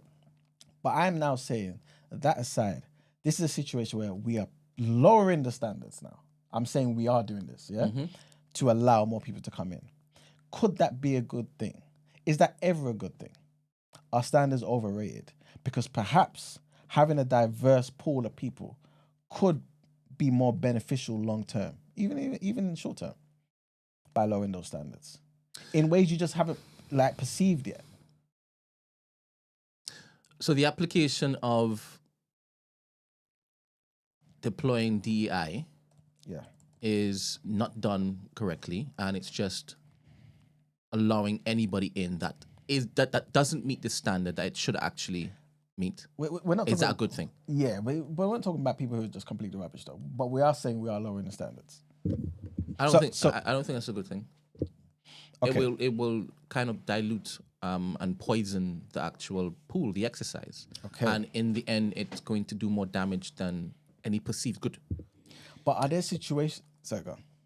If there is a role for something to do with TMB, and everybody that you find that's black, there's someone that's white, that's an exceptional candidate, but you've got other candidates that are black and they're not as good, or can't deliver to the same standard as the white person. Would you pick the black person? Yeah, and then I would upskill them. I would educate them. Okay. So for the role I want you for, you have to basically meet that particular standard. But I would But they definitely don't meet the standard though. Yeah. Upon first, the example you're giving me is very, very particular. Okay. Right? It's very specific. And what I'm now saying is, yes, to then upskill them Okay. to meet the standard. Okay. Do you understand? That's what I would do. Why would you do that? Because the example he's giving me, the specific one, I can't choose the other thing. Okay. It's against my standards and principles. Okay, cool. Okay, so I was listening to LBC, yeah, and this policeman was talking about, DEI and all this sort of stuff in the workforce, and how being a policeman, you need to have certain standards. And he said, basically, we had a bleep test. Remember bleep test back in school? Right? And he said, we lowered the bleep test from 7 to like 3. And this allowed for, obviously, a bunch of people to come in, right? He never said there were fat people, whatever, but just people who didn't have the stamina in certain situations, right? Because you need this, right? Being a policeman, chasing criminals, carrying heavy shields and whatever it may be, right? Doing riots and whatnot. And he said, basically, when there was a particular something that happened, a riot or something, what we found was a bunch of these people who made it through now, because the bleep test was lowered to 3, couldn't keep up. They couldn't hold the shields and push forward. They couldn't do certain things. They couldn't protect their colleagues and all that sort of stuff. And he's saying this is an example of DEI being a bad thing, because we tried to bring in a diverse crowd, right? This is not DEI being a bad thing. So No, he's saying only what the he's people of saying. he's saying I'm only saying the what people he's of color got a bad stamina. If it was all white people, they would have been fine. No. He's not saying that. What he was basically It saying sounds is, like that's what he's saying. it was more so the women thing. So what he was basically saying was, but this is not actually the case, because there are loads of women that he works with, kickboxers and proper strong women, who would have passed that bleep test and passed the bleep test anyway, right? So it was a mixture of men and women who were poor on the battlefield. And again, this was his example of the DEI thing. I'm not saying this is the DEI. Remember, I've said in the beginning, put that aside. But then the host said to him, and this is basically why I'm bringing this question to you guys.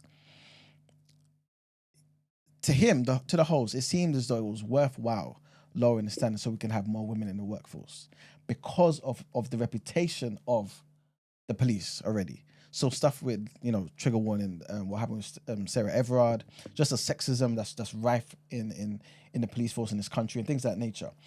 By lowering the standards, we allowed more women in that can counterbalance some of the toxic nature that goes on behind the scenes. And even just in a practical sense, when you're interacting with people who need police help, what about when you need a woman or more women to kind of assist other women who need, you know what I'm saying? So that's basically what I'm trying to say to you. Are we sometimes hiding behind standards, or maybe not even hiding, like doing it intentionally, but sometimes having these high standards and it's actually being a detriment to us because we're thinking of maybe only just be fit. You know what I'm saying? Like, for example, in this example, be amazing, be fit, bleep test 7 point whatever, etc., etc.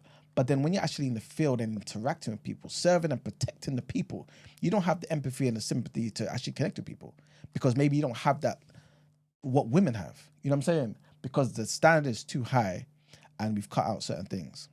So do you get what I'm saying? So in a situation like that, are standards overrated? Could it be that we lower the standards and sometimes there's a good trade-off? That's basically why I'm asking the question. Is there a good trade-off? So for example, in fact, I'll bring that example after. So yeah, basically that's what I'm basically saying to you guys. What do you think? What's the question? Is there a good trade-off? Yeah. Could there sometimes be a good trade-off? Because yes, you may get certain people who, everybody who's able to, pass the bleep test and they're strong specimens and whatever it may be. But sometimes police are not always just dealing with criminals. You're dealing with people who are vulnerable. And if these hardened, strong, physical specimen people there could be intimidating to the people you actually want to help, could that be counterproductive? Maybe you need to lower the bar a bit so that it allows for other people who have other skills to thrive. In the ideal world, you'd want the best of the best. You'd want people that are strong and have stamina and also know how to deal with people. Yes, but what if you don't?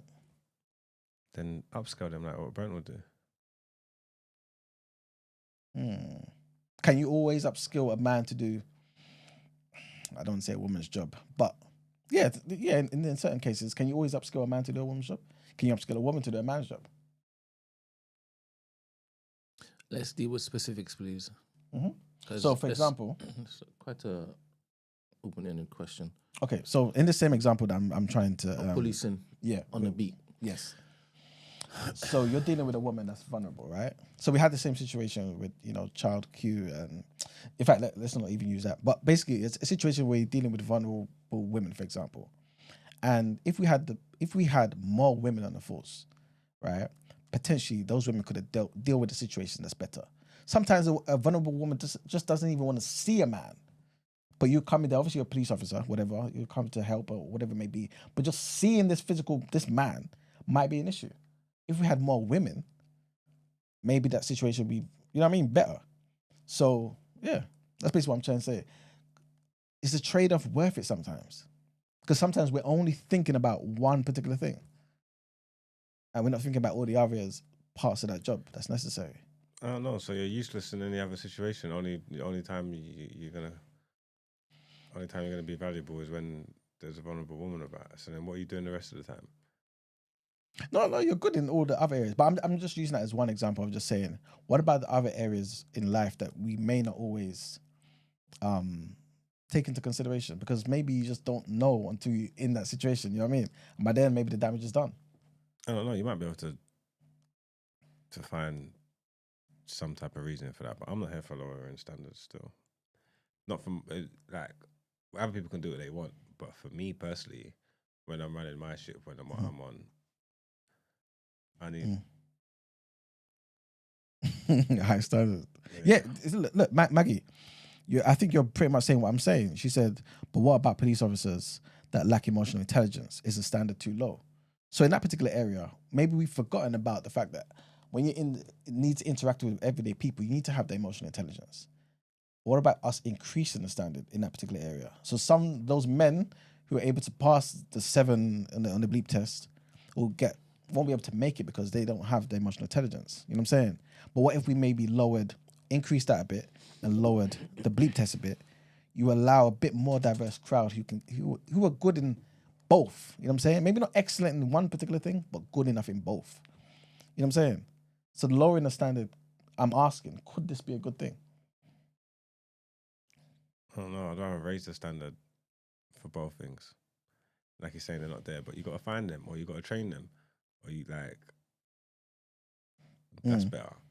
finding the men that are strong and have got stamina for their bleep test and have emotional intelligence, because you want the best of the best.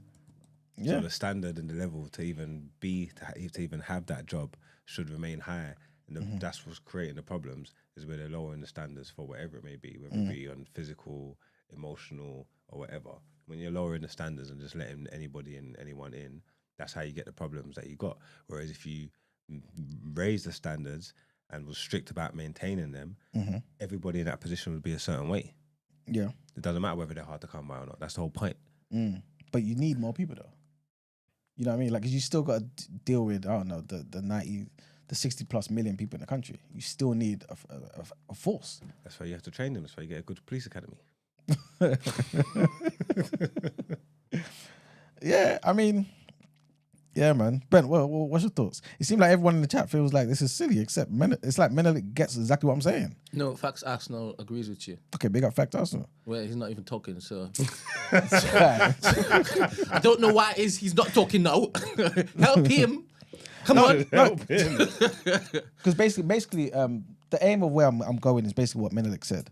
He says you increase the standard through diversity. That's basically what I'm saying. I'm saying, can we increase the standard overall by having a diverse group or pool of people? Because sometimes we try to control it by saying, look, we only want people, again, who have a 7 thingy bleep, can do a 7 on the bleep test, etc., etc. But when we restrict certain things, we're restricting other areas. See? We're restricting other areas. We're restricting other areas that we're not necessarily considering in the moment. Brent. You know what I mean? This guy, man. I don't want these people in my camp. Just blind loyalists. What? Even though I'm talking shite. Brent's so dumb. Sorry. Oh, God, why don't you fix me? Gosh. You need loyalists, though. Loyalists are important to the team. Yeah? You need people that's got you through thick and thin. Yeah? Even true stupidity? No, I'm not saying this is stupid, by the way. I mean, I definitely know it isn't. You know what I mean? But I'm just diversity, man. Yeah, diversity, bro. All right. You lot don't get what I'm saying? You don't agree? Or No, what? I in order for me to answer, I need to understand what you're asking me. So you've used the example of the policing, right? Yeah. And you've said that some of them can't do the bleep test. Yeah. So they've basically lowered the entry requirements to get more bobbies on the street. Yeah.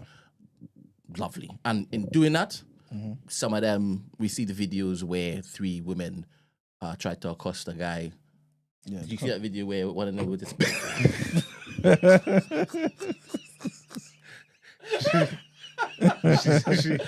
Did she spray her bread? She said, "I sprayed me." She said, "Dad, she sprayed me." Spray the player.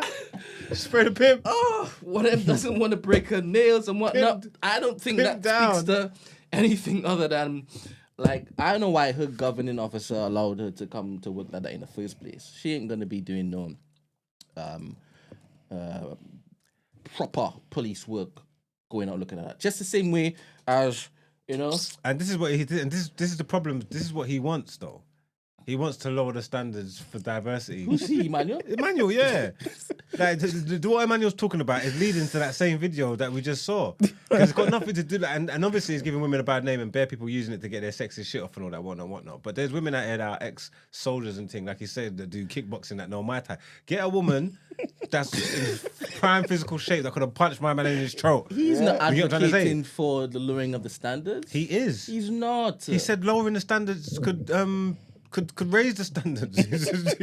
He's sick in his mind. No. That's not what Emmanuel's on.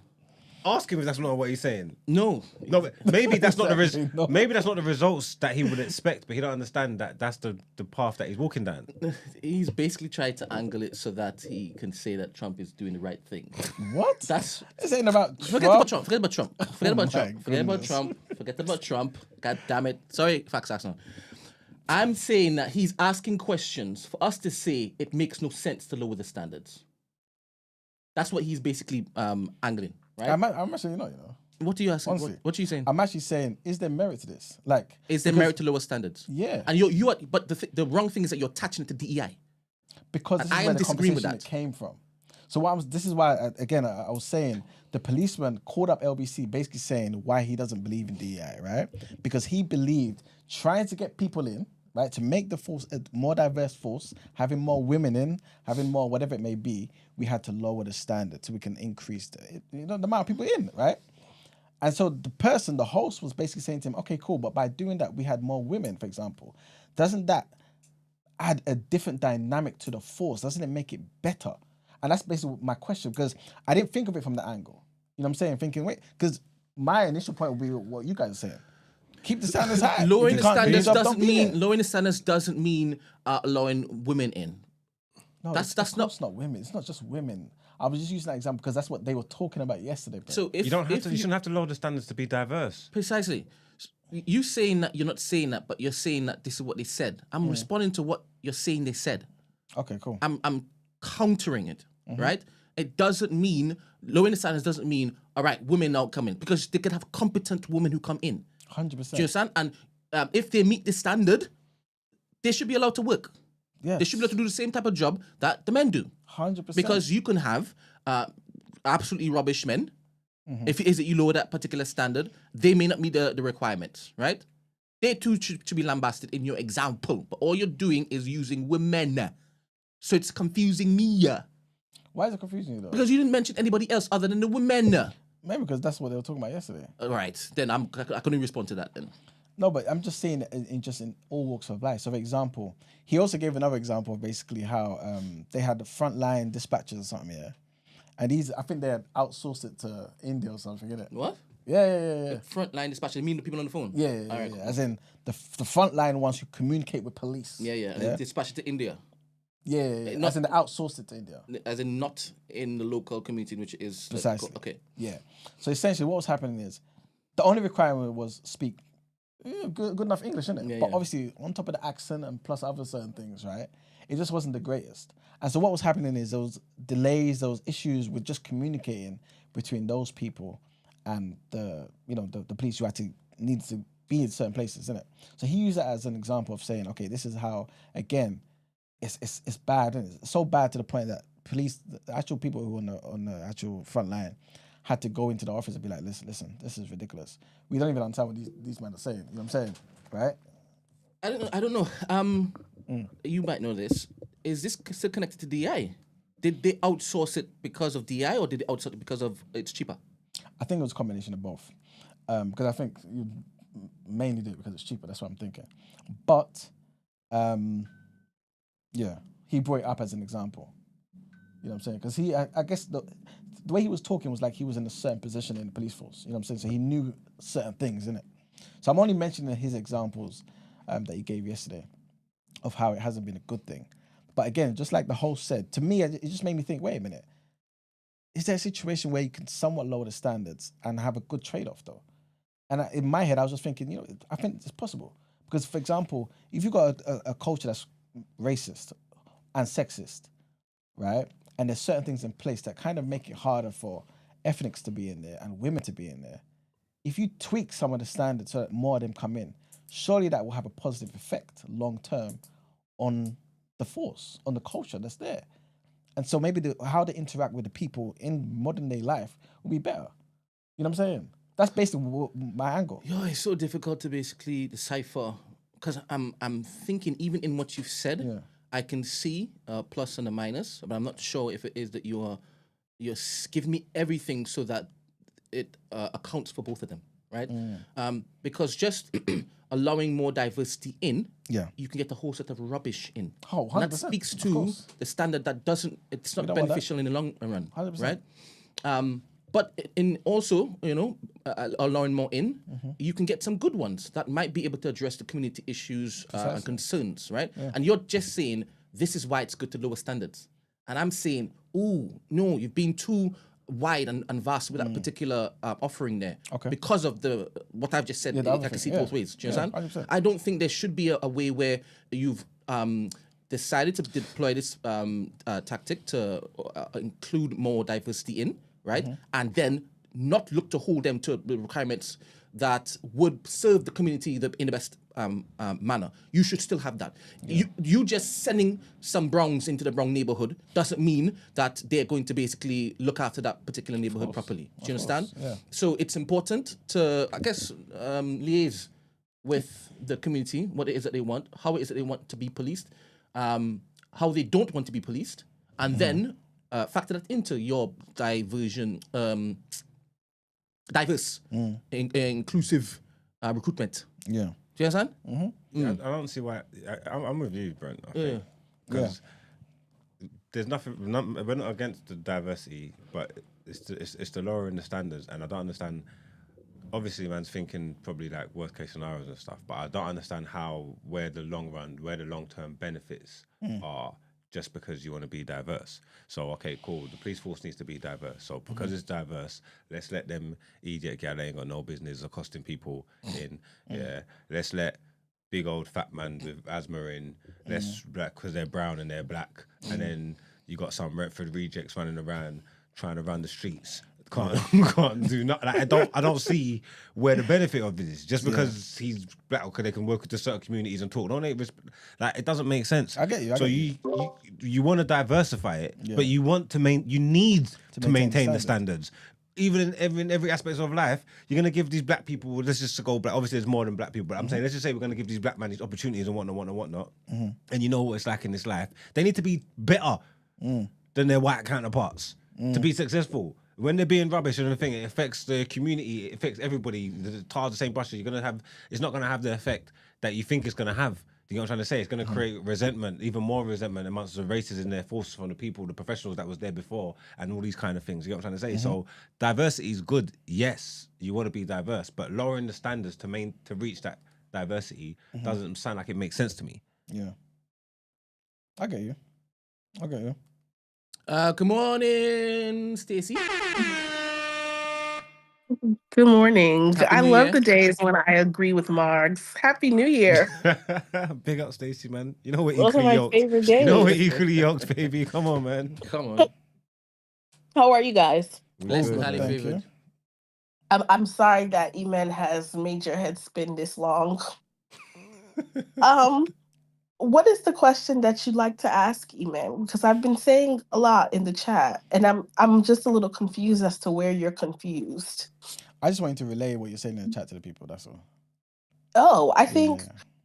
I don't understand. I think the question, no offense, is kind of silly. Like, Okay. obviously, if you lower standards, you're going to have a bigger pool of people to choose from because you're lowering standards. Like, the point of standards is to limit's the wrong word. The point of having standards is to deduce the people who are qualified from a pool of applicants. I guess in this particular case, we're talking about jobs. So for you to say, oh, well, we're diversifying because we're lowering the standards, like, duh. And it's not just exclusive to women, it's to everybody. I think sometimes, and I think this is a very, I hate to do it, but a very white frame of thought, at least in America. Like, people think of DEI as individual pillars instead of like really acknowledging how they're individual things that work in tandem. Like, I don't know if you're like, it was a big thing for y'all in the UK the way it was here, but not up a couple of years ago, DEI wasn't necessarily the rhetoric that was used to describe this. People really stood on diversity, but then they realized diversity alone is not enough, because diversity is, I guess, what you're describing. Like, let's lower the standards, or so they think, so that we can have more of this specific group that we're looking for, when it's not about that. Like, you're just opening up the numbers in general without, it's the equity and inclusion part working together that creates what you're looking for. So instead, I don't understand how people's minds can say, if we're looking for more women, let's lower the standards. I'm not accusing you of doing that, but it should be, if we're looking for more women, we shouldn't be looking for underqualified women. We want qualified women. Maybe let's change up the strategy and how we do recruiting, or let's acknowledge how some of our hiring practices are in favor of men more than they are of women, if Okay. that makes sense. Do you feel like the police force would benefit from having more women in it? in the police force, Yeah. I think any career would benefit from having a diverse range of employees, not just gender specific. So So, in jobs like being like a fireman, firewoman, or whatever it is, mhm. and police officers and stuff. Fire them, innit? Yeah, fire them. Jesus Christ. Like in those situations, there, are you open to having, like, do you feel like it should be representative of the population, the percentage of women and women and men in the population, for example? Should the Yeah. police force be like 50-50? I don't think I don't think we should aim for specific numbers. I think when you put specific numbers like that in front of it, that's how we get underqualified people, because people prioritize the percentage more than they do the qualifications. I think we should try as best as possible to have diversity in some way, shape, or form. It doesn't have to be a hard line. If there's for every 10 men, there are 6 women. Like that, I don't think it works like that. I think best effort should be made. And from there we go. How could you increase? I don't mean to put you on the spot. Obviously, I know you're not working in the police force, right? But off the top of your head, how would you increase the diversity? How would you increase more women in the force whilst maintaining the high standards? In the police force, Yeah. you have to think about what are the ways that the police force might not be sustainable for a woman. What are the typical working hours of police? Is that conducive to a woman who may have interest in having a family? Is there in the benefits packages that they offer employees, what does that look like?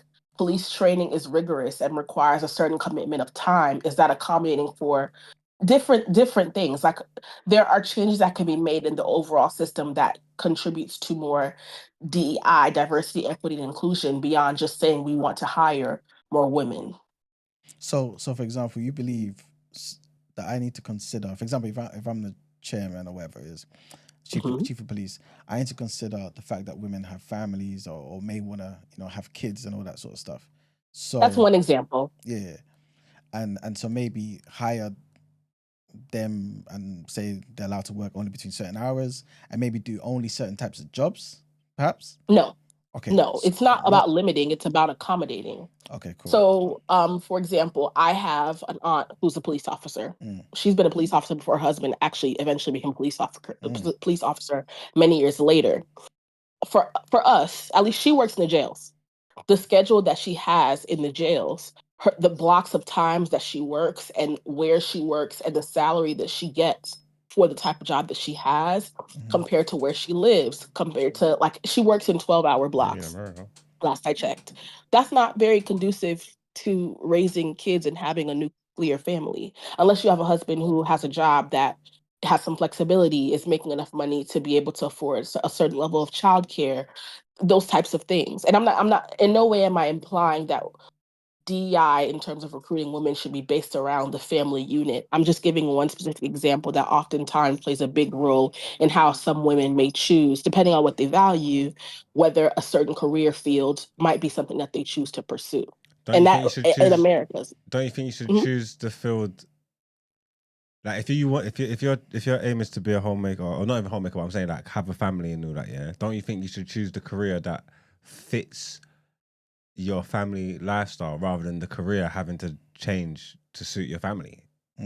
You should, but Eman is asking, if I'm somebody who is the chairperson of a company and I want to build a strategy that recruits more women, are you saying that I should limit the types of roles that they're acceptable to them, or I should change certain things within the structure of how we operate to be more accommodating? And I'm saying being more accommodating versus limiting, in my opinion, is the best approach. Also, hi. Hello. Good morning, Jackie, and good morning, Kyle. All right, go on, Jackie. Happy New Year. Just to add, Happy New all that. The teaching, I'm echoing, sorry, teaching people assume that teaching is a very kind of work-life balance, very great for mothers. But once you get into teaching, you realize actually it's not. You take work home, it's never ending. There's a lot of load and pressure. But because of how it's been marketed, a lot of women go into teaching. So similarly, I think it's how, if you want women to go into certain fields, you market it in a certain way. Teaching is the most strenuous job, but women assume it's okay. And you see a lot of mothers leaving when they're raising their children because they realize how hard it is. So likewise, I don't think policing is as hard as teaching, apart from the physical elements of it. Because if you're in your car, you're in the office, it's completely different from the load in which you have as a teacher. I'm comparing teaching because a lot of women think it's an easy job and it's the perfect homemaker, I want to be a wife kind of thing. But in this day and age, there's a lot of women that are actually putting their careers first. So you don't have to accommodate to when you want to be a mother, etc. Unless it's maternity leave. I think that's a different conversation. But also men are also trying to look for a work-life balance job as well. So it's not that the father is out for 12 hours in a day and he's fine with that. Men are looking for that balance. But I caught onto the conversation. Yeah. No, go on. No, ask, because I was going to ask about Okay, something. I want to ask you and Stacey this question. Yeah. This is basically a comment from Jenna Gist. She said, for example, they could hire women and offer fitness training to get them up to the standard of the bleep test, for example, yeah? But she also said, if women are never able to hit that goal due to biology, the criteria should be lowered. But sorry to cut you out there. That's what equity is. If you're whether they want to be police, fireman, working army, whatever, there's different genders, yeah? You still want exceptional for both roles, innit? 100%. So if you're running a certain time, if they got to run a certain time of 100 meters, you would set a time for the men. Because of biology, you would set a lower time for the women. It should be a higher time that the average woman should be able to run, but lower than the men. Okay. Just like if they've got to do pull-ups, the men got to do 100 pull-ups, the women we need to see 50 or 40. You still need to keep the standard and set it. That doesn't change the standards being there. It's not holding them to the same standard as the men. It's holding them to high standards. Okay. Do you know what I'm trying to say? That's called equity. So you agree with that, basically? You don't believe it should be the same sort of thing? No, if they can't do it. But what I would ever want to ask you is, like, as women, do you believe, regardless of what the career is, do you believe the onus should be on the employers to cater for the women or the men that have families that want to make, because or is that on them to do that? Because this is my job. I'm not telling you not to take it. Whoever's going to take it is going to take it. You know what I'm trying to say? Like, whatever your goals and aspirations are, your goals and aspirations. If you think career, if you think family or whatever, some people don't get to have the cake and eat it. Should it be on me to make this, to work hours and do to make his thing for you? That is that on the employer? Is it a public? I'll give you an example. Is it a private company? Or is it a public company? Is it? Do you get grants from the government? Do you get taxpayers' money somehow? I don't know. Is that going to change your mind? I think it would. So I worked in a asset management company. I wasn't an asset management or anything like that. I was just in the IT side.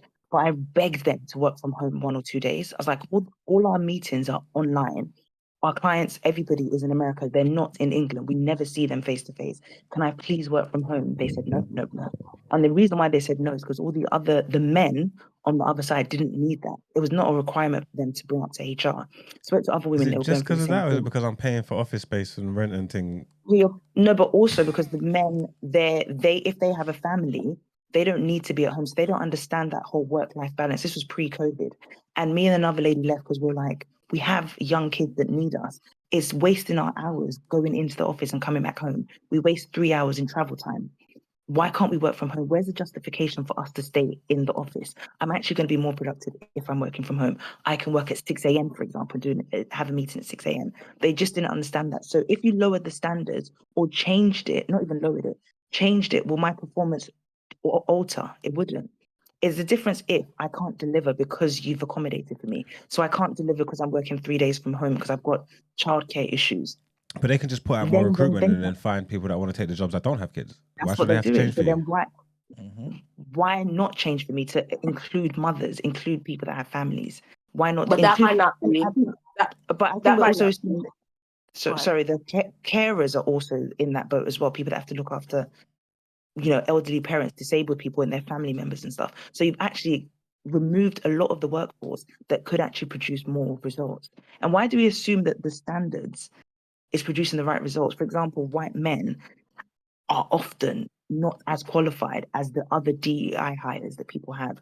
You find a lot of the times black people are highly qualified, overqualified at times. And you find the white people either work their way through. If you ask them, some of them, how they got into certain positions, they'll tell you they had a random career beforehand a lot of the times, and they studied something random. You're like, how did you get here? And I had to follow the right course to get into this job.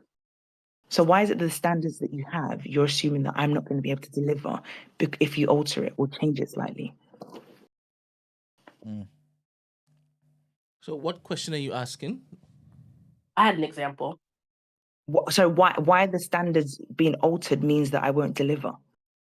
So if I was able to work from home 2 days a week and my deliverables are met, why can't I work 2 days a So week I from think home? in that example that you've given, I'm not sure if it speaks to exactly what we're talking about, because you're still delivering what they require for you to deliver. They just need you to be in the office. That's a particular That's the standard they standard have for the expectation. job, but that doesn't speak to what we're talking about. Okay, so for physical strength, how many police officers are out there fighting and running around? A lot of them are in their cars. A standard, Brent, in this particular case is availability. When they outline what is expected of someone who they're looking for to fulfill the role, they are looking for someone who's available between the hours of 9 a.m. to 5 p.m., who is able to be in office for 5 days, who has a certain degree, a certain level of education, a certain level of experience. Those are all standards. No. I understand that, but when you say availability, she is available. In fact, she's even No, I'm saying not. I would even be up earlier. I need to be available in the office. One of them says in office. That's a standard. Precisely, it's but what I say, I know it's a standard for their workplace, but it's not Right. the example that we're talking about. But that's the example that Jackie's talking about. Okay, so what example are you talking about? Caught on late. Is it the physical ability to be able to deliver? The example that Imael started with was the policing, right? Yeah. Uh-huh. This is not remote work, so remember, right? Yeah. So remember, like Brent's saying, with the remote work, you're still doing the thing you're being paid for, right? But with this particular thing with the police, that man gave an example of situations where, because they lowered the standards, you had people now in the field who couldn't hold their shields and push forward. The deliverables are not They met. couldn't do certain things, exactly, because they lowered the standard. You know what I mean? That's. I think maybe it's a men thing. Like, men view accommodations, and I could be generalizing very badly here. This is just an observation. I think oftentimes men view accommodations as standard alterations when that's not the case. Like, in order for someone to meet the standard, it's like, not to compare a disability here, but in order for someone with a disability to have access to a door, they need a ramp, right? Where you might be able to take the steps. That's not changing the fact that you're doing the same action, getting access to the door. You're just giving them a different route to be able to achieve it. I know. This whole And men also, make why can't you sacrifices, pair you know. Men have to stay away from their family to go and do the work, and obviously it's easy because if you've got a partner, but you can go and find a partner that wants to stay at home and you make the sacrifice. You can find a man that stays at home and he does the stuff that you don't want to do, and you go and make the sacrifice and you go outside. The burden don't just have to just fall on you. You know what I'm trying to say? It's not like men have just got it easy, willy-nilly, whatnot. They make the sacrifice to go away from the family and to provide and go and do what they're doing. It's not because they want to. Well, some men want to get away from the family. You know what I'm saying? Like, don't get me wrong. There's some men that do want to. But it's not just all happy-go-lucky, easy shit. Some men are working their arse off, don't get to see their family. They're not doing it because they want to. It's because they have to. Nobody why do you have to? that was wrong. No, but it's just the way you're applying that to say that, I don't know. It's just... Sorry, I just had to stand up. I just had to stand up for the men there. I just had to stand up for the men there one time because I wanted to answer Mark's question earlier. Man. I wanted to answer. Sorry, go on. I wanted to answer Mark's question earlier. Mars, I think you were asking, should it be up to the company to, though I disagree with the way you said it, alter their standard in order to, I guess, better accommodate diversity and inclusion? Was that the question? Basically, kind of like, yeah. Especially if, that's what I'm saying, like if you're choosing to, obviously you're choosing to have a family and it's important to you and that's a choice that you've made, should the onus be on the employer to accommodate that for you? I don't want to limit ourselves to just the family example because that wasn't my intent in the first place, but I do have a separate example. Okay, let's hear it. I work in entertainment, right? I work in music. And I work for well, it could be anything. I work for a talent agency, but let's just say I worked for a label, right? We all know the music industry is very white, like extremely white, right? Um, this is a very general example of where diversity would probably be more received in the music industry.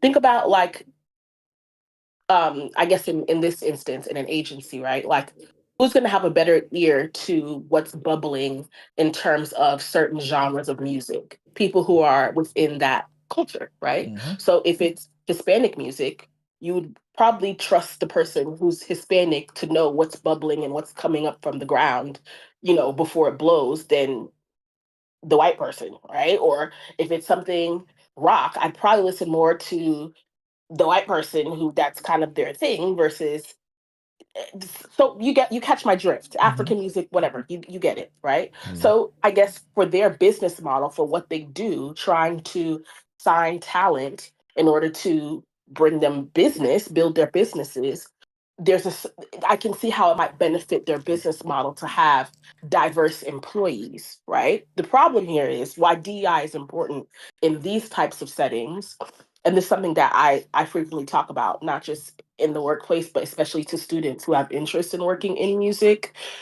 The system isn't built for certain demographics of people, and this is why DEI is important.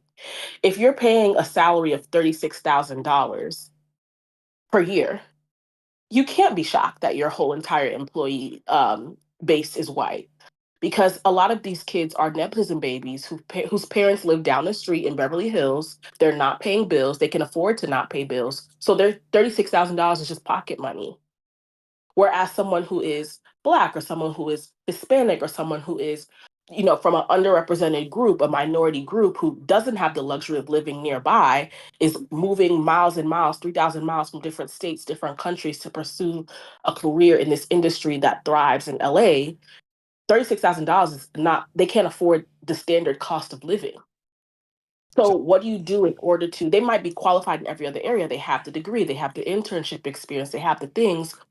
How then are you, and then you also have to think about, okay, equity looks like maybe increasing the wages or increasing the amount of accessible overtime to where they can consider roles like that to be able to afford to live and pursue a career in those fields. There's a lot of nepotism in entertainment.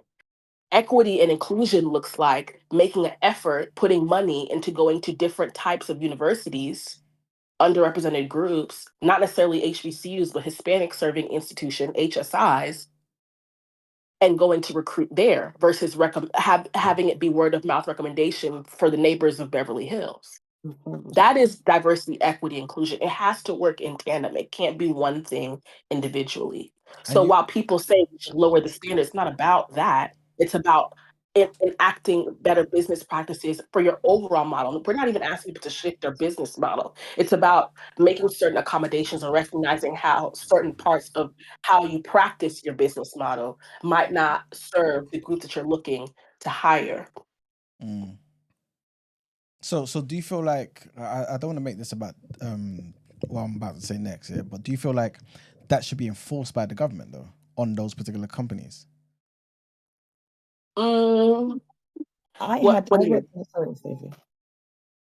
Hmm? Enforced by the government, like affirmative action type deal? No, more so like, look, company, make sure that you go, for example, spend money, some of your profits, to go to these universities and recruit over there and make it fair. You know what I'm saying? Like you're basically saying, go to the universities, go to the colleges and things of that nature, so that it's I not just a don't word of mouth situation.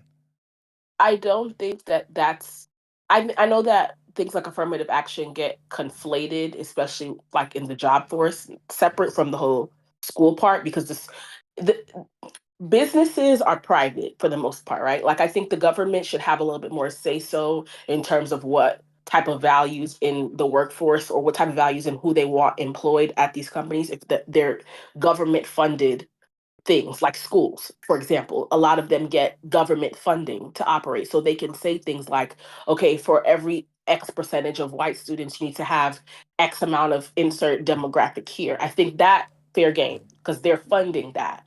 When it comes to businesses, I don't think they should have that reign, but I I can respect and I encourage that the government step in when it comes to standardizing hiring practices and discrimination practice in the workplace. So What go what they ahead. could do also is introduce, when the Russell groups introduce schools such as Brompton Manor or wherever, those schools that actually produce equal amount of good qualifications. But I worked in a company where my manager said there's a hiring freeze until people hire women. There was only one woman in the team or whatever. So it's like, no one's allowed to hire outside until it's a woman. So whatever way you need to find a woman, whether you need to go to universities, whatever strategy you need to do, hire women.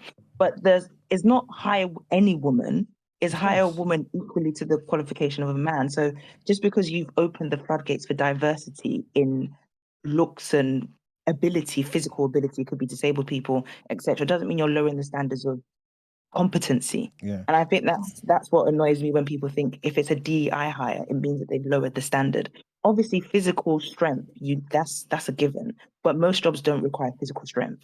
Let's be real. Like for Do you believe, for example, in this situation, to kind of round up here, with the situation with the police officer, do you believe maybe the police force should go to other areas of life where there's potentially stronger women, right? Women who are maybe athletes, women who may be ex army, ex whatever it may be, who can meet that same high standard as men, right? But then they still got that soft touch to deal with vulnerable women, to deal with those delicate why situations that men do you have can't. to spoil it? Why do I what? What happened?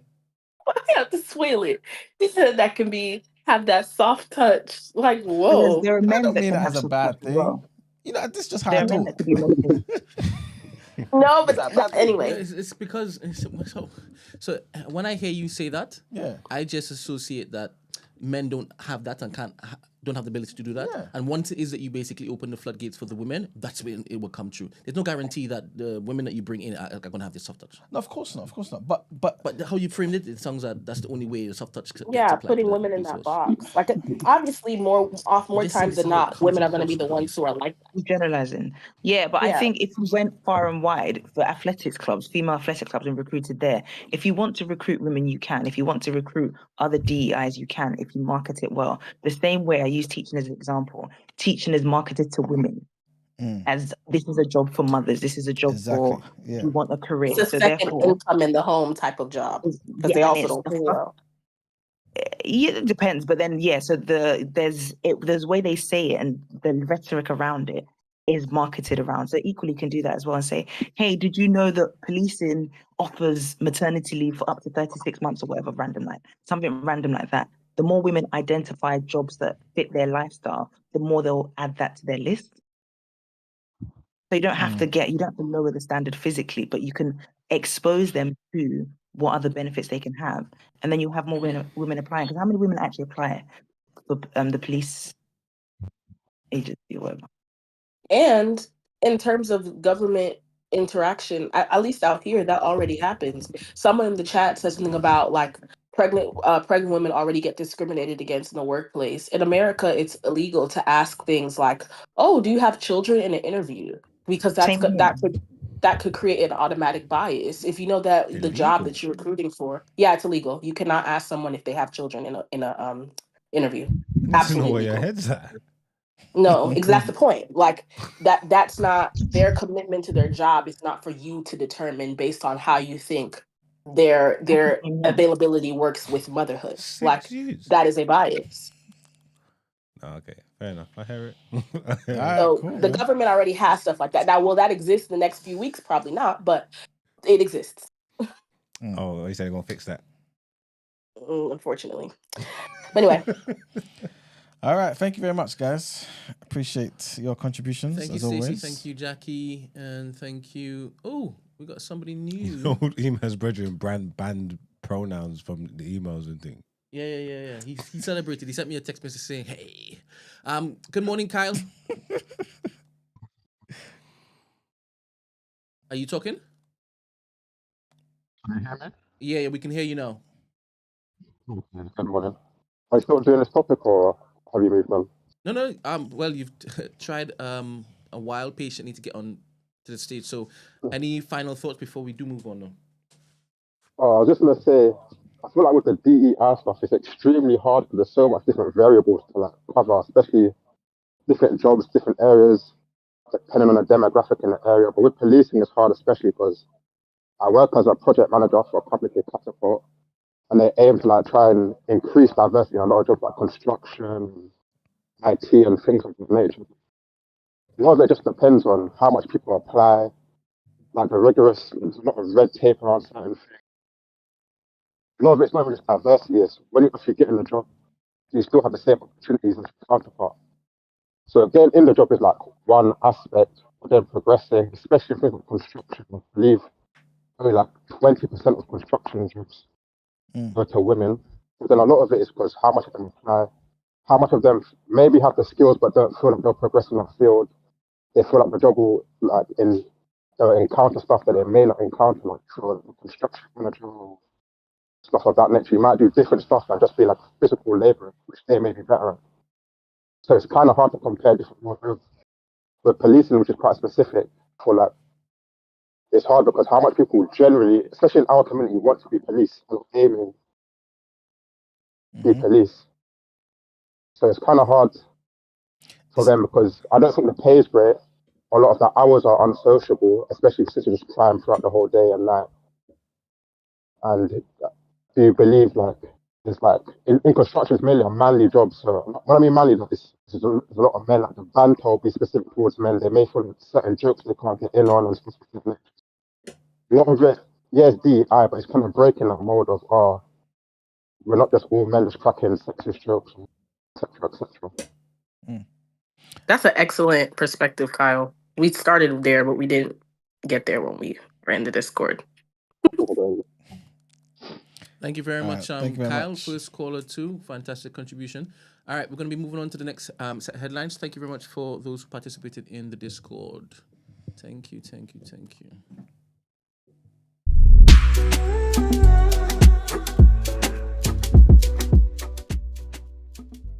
Thank you. All right, people. So our next set of headlines, this one's just kind of me reiterating what I said yesterday. And apparently a senior health official has said that efforts to keep potentially disease-ridden meat out of the UK are being undermined by post-Brexit border checks. The boss of the Dover Port Health Authority said that illegal meat, which has not been through the proper health checks, was now available on most high streets in the UK. European outbreaks of deadly animal diseases in recent months have left health authorities, Whitehall officials, and many in the farming industry worried about the threat that they pose to the UK. But the government has insisted that the checks work and it will never waver in its duty to support the UK's biosecurity. Under the post-Brexit system, checks on commercial vehicles do not take place at Dover itself. Instead, the drivers are ordered to travel 22 miles away to a border control post in Sevington. But critics have warned that many lorries are simply failing to turn up for the checks. You know what I'm saying? This is due to a lack of enforcement. It's insane. And Parliament's Environment Select Committee has now launched an inquiry into whether the system is working. No, it's not. Evidently, you know what I mean? And anyway, next headline, trigger warning on this one, guys. This is another update from yesterday's story as well. Sad news. And the gunman who massacred 10 people at a school campus in Orebro has been identified as 35-year-old Rickard Anderson by Swedish media.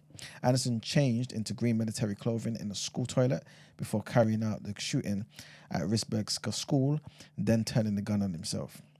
Relatives described Anderson as an unemployed recluse who lived a lonely life and suffered with mental problems. Anderson had received a license for 4 hunting rifles, and documents from the Swedish National Service Agency showed that he had been told repeatedly that he was not eligible for military service after he came of age. Next headline, and ministers have said that plans for a proposed Universal Studios theme park close to the UK are ongoing. So the proposed site in Kempston, Bedfordshire could see Europe's largest theme park created, as well as a 500-room hotel. Responding to a question about the proposed site in the Commons on Wednesday, the Treasury Minister Darren Jones said negotiations were ongoing to advance the plans. The proposed site could bring up to 8,000 jobs to the region, which would then rise to 10,000 after 2 decades. Universal Destinations and Experiences has previously said it plans to open an all-year-round park after it bought a 476-acre site, but has yet to confirm whether its plans will go ahead. Ministers have previously said that they hope the site would attract millions of overseas visitors to the UK. Next headline, and a court has heard that an alleged robbery in which £1.38 million worth of watches was stolen from a shop in London was staged. And everyone involved consented, including the jewelry store manager who later killed himself. Whoa. Can you imagine? You remember the story? What's the skinny? Basically, it was that young. Remember the young white guy? I was asking you. He's asking me. No, I was. I ain't got my head to the streets. I don't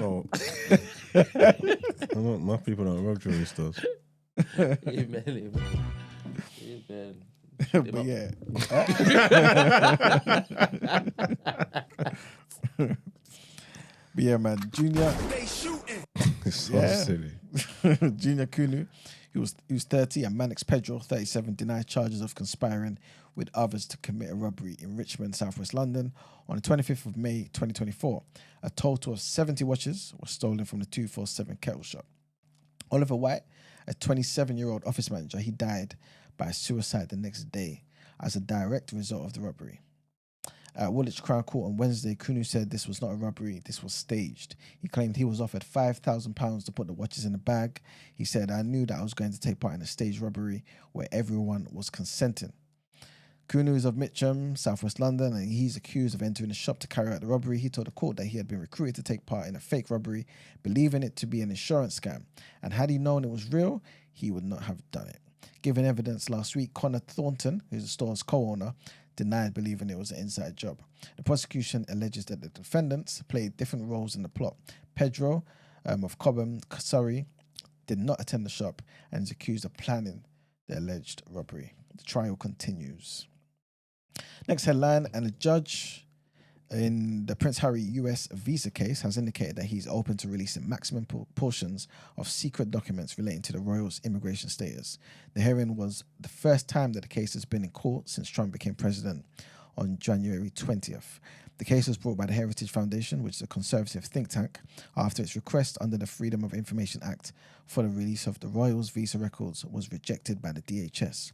Heritage argues that Harry should not have received a US visa due to the history of drug use. Heritage wants to know why he was allowed into America in 2020 after stepping down as a senior royal with wife Meghan Markle. It argues that considering the drug admissions, US law generally renders a person inadmissible for entry to the country. It also alleges that either Harry did not give the correct information on his visa application about his drug use, or that he was given special treatment by the Joe Biden administration in order to emigrate to the country. And our last headline, the first group of Haitian migrants deported from the United States arrived back in the Caribbean nation on Tuesday. The group arrived by plane at the Cap Haitian airport on the north coast of Haiti. This is the only airport still open for traffic in the country. Mario Montes said that he had been in the US for almost a year. He said he worked in Alaska but was detained by immigration and custom enforcement officials in Miami. He went on to say that I was on the way to work, and they, which is the immigration officers, asked if I could come to see them because there's a new president and there's some papers we had to apply for again. I went to the office, I saw the handcuffs, and they just told me they were going to send me back to my country. The deportations are part of a series of executive orders signed by the US President Donald Trump following his return to the White House last month. In the first week of his second term, the Department of Homeland Security reported deporting some 7,300 people of various nationalities. And that's it for the headlines. Time to pay them bills. All right, we're getting into the reaction. Mm-hmm. Let's go. All right, then.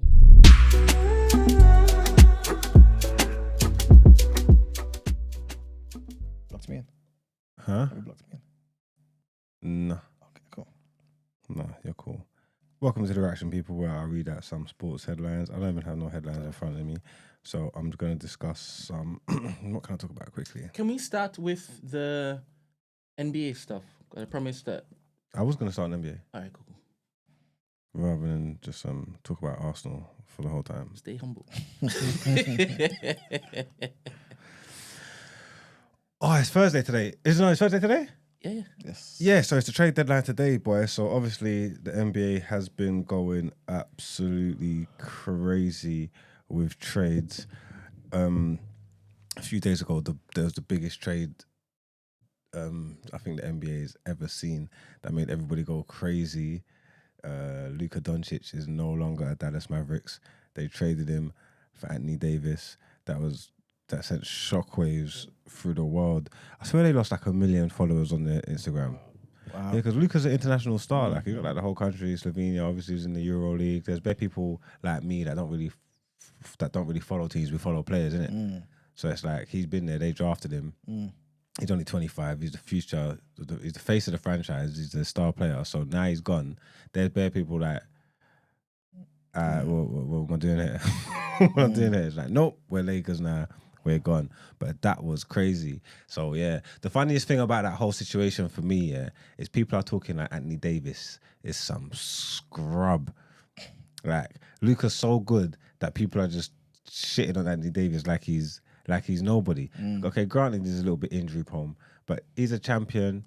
He's probably top 3 big in the league, easy. I don't know if he's averaging something crazy like maybe if it's just this season, I don't know, 27, 28 and 13 rebounds or something like that. He's a walking double-double. He's a perennial all-star.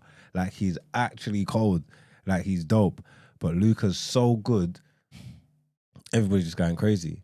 You know what I'm trying to say? They're not even looking at the facts that, like, Dallas might be maybe, and if they make a few more moves and get a few different pieces, they might be in a better position to actually win now. They've got Kyrie Irving there. He can lead the team at the point. Obviously, they're aging or whatever, but I feel like they're in their prime 31s, 32s and that. Like, Klay Thompson's there. He was a splash brother. He's still cold. PJ Washington's still there. They picked him up from Charlotte last season. He's a good piece. He's been getting better. He's showing that he can play. And they got the dope centers, Gafford and the young boy Lively. You get me? So like, it's still actually a decent team. Like, you get what I'm saying? Like, it's still actually a good team, and it might even actually help their championship chances. But no one don't care. You get me? No one don't give a shit. They're just outraged that Luka Doncic is an LA Laker, which is actually mad. I never thought I would have saw the day. Like, I was genuinely shocked when I saw that. Do you get what I'm saying? So he's going to be playing with LeBron James, even though LeBron James is like 102. It don't even matter. I think he's going to play for a few more years now. But it's set up the Lakers for their future, because now I think they're going to build a team around Doncic. He's only 25, and he's a dope, but he's like LeBron, basically. You get me? Like, so now they can set up their future and they can build a team around him and they can go, which is good. Even though I think he's got only a year left on his contract, I don't know. I think he's got a player option. He could actually opt out. You don't even know whether he's going to stay with Lakers or not. That's mad. I can't even get into it with the contracts and the way it all works. Right? Yeah, but if you hit certain targets and all that, he would have been available for a Supermax next year. That would have been the biggest contract the NBA's ever seen, like 345 million or something like that over 5 years or something crazy like that. Like, mental money. And I think people are saying that they traded him because there's have a few worries about his conditioning and stuff like that, and some of the injuries and stuff, and how serious he takes his conditioning off season, drinking a lot and being overweight. And the people talking about whether they wanted to actually give him that 341 million, because now he's traded to the Lakers, he's not eligible for the Supermax no more, so he can't get that Supermax contract. So he's lost like 100 and something million, maybe like 112 million he lost for that trade. Wow. And he just bought a yard in Dallas for 15 million as well. Like, it is crazy. So that was rocking the NBA. There's some other trades that took place. The Milwaukee Bucks got rid of Chris Middleton. I know he's aging, but like, he's a mid-range beast, and he done a lot for them. You get me, in their chip, and they traded him for Kyle Kuzma, who's a good, decent young player, really inconsistent. I don't know. I don't watch them enough to know how that's gonna pan out. But when I saw that, I was like, really? Okay. There's probably stuff to do with contracts and getting money off the books and falling below the tax. Right? There was probably more to it than just a straight up player team, but they done that. De'Aaron Fox left Sacramento Kings. He's a dope point guard. Quick, crazy point guard, but obviously the Kings is like a small market, so you don't really get to see him or hear about him. Will probably be a superstar on a different team. But he's gone to the Spurs to play with Wemby. You know Wemby, how you say his name? We just call it Wemby. You know Wemby, the big, tall French shoot.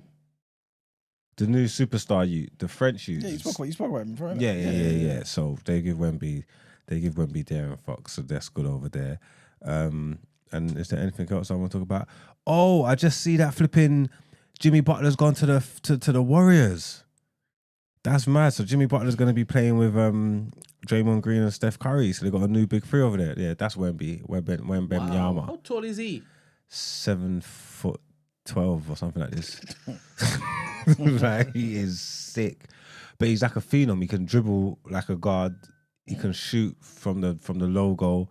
Like he's dope. Like Wemby's sick. He's different. Chet versus Wemby. These kids are big. I don't understand what they're feeding them over there. Telling you. Yeah, that's mad. But yeah, he's playing with Darren Fox. Jimmy Butler is made up the new big three. So you got Draymond Green, Steph Curry, and Jimmy Butler. I think they traded Andrew Wiggins away for him. I'm not sure what else. I don't think it was just a straight trade. They probably would have a couple of players in there, in sequential, a couple of idiots that no one really care about, and probably some picks or something like that. Because Jimmy's a bad boy. Jimmy was in trouble with Miami. He wanted to. I don't even know. I think he wanted a new contract. He wanted the money. He's already on $50 million a year, but I think he wanted more money. I think they didn't want to give him the contract. Then he started having beef. Then they started suspending him, and then they suspended him indefinitely. And I thought they were just going to let him rot, because once they got the excuse to suspend him, definitely they don't have to pay him while he's suspended. You know what I'm trying to say? But he's finally got out of there. He's going to Golden State. Jimmy's a big time player as well. Get me? Do it on both sides. I swear he led that Miami team to the finals a couple of times, and that team was not expected to do that. You get me? Like, Jimmy's cold, so Jimmy over in Golden State, that's a game changer. I don't know if there's any other important trades that I've missed. Someone should have to let me know. I'm not even reading the chat actually. Brandon Ingram's gone to Toronto from the Pelicans. It was pretty high on Ingram a few years ago. He's still a good player actually. I reckon he would have wanted a better move than that. I don't think he's gonna do anything in Toronto. And I think that's about it. I think that's what I got. That's what I care about. Good morning, Ed. Yo, morning. Have I missed any trades, Ed? Trying to think what's the obviously, yeah, you talked about the biggest ones, but I do think we got to speak low key on that. Some, how do I put it, some dodgy decisions in terms of, like, even with Butler, 60 million a year is crazy. What, to give it to Butler? To give it to Jimmy? Yeah, 60 million a year for 2 years is crazy, bro. Like, let's not sit there and pretend that's not what 35 Butler. Great, and said Butler's had a good couple of years recently, no doubt. But when you think LeBron at 33 went to the Lakers on like 40 mil, even less, and you're sitting there going, Jimmy Butler can get 60. Yeah, but it's that thingy bargaining agreement where they changed it and they do it every year. Like, the money's got to go around, innit? Like, so. No, I hear it. The money's got to get spent. So maybe the wages have gone up again, like it did a few years ago. Remember a few years ago when they had that collective bargaining agreement and all the money was there, and then bare Egypt was getting paid crazy bar. That's how a lot of people are stuck on these. That's on these horrible contracts that they're trying to move around now. So I'm guessing something similar maybe happened because the money's got to get spent somewhere. But again, yeah, you're right though. He was on 50 a year already. I don't know if he's aging. He's on his, not necessarily on his way out, but he's definitely aging. Maybe that is a lot of money. But you should feel like you know your worth and you earned it. And Jimmy Butler's still a good player. Do you know what I'm trying to say? So maybe is that the going rate or not? Like, was them not paying Jimmy his money? Are they better off now with Andrew Wiggins? I don't know. Yeah, that's the thing. Are they better for Andrew Wiggins is the question. But then I don't think so.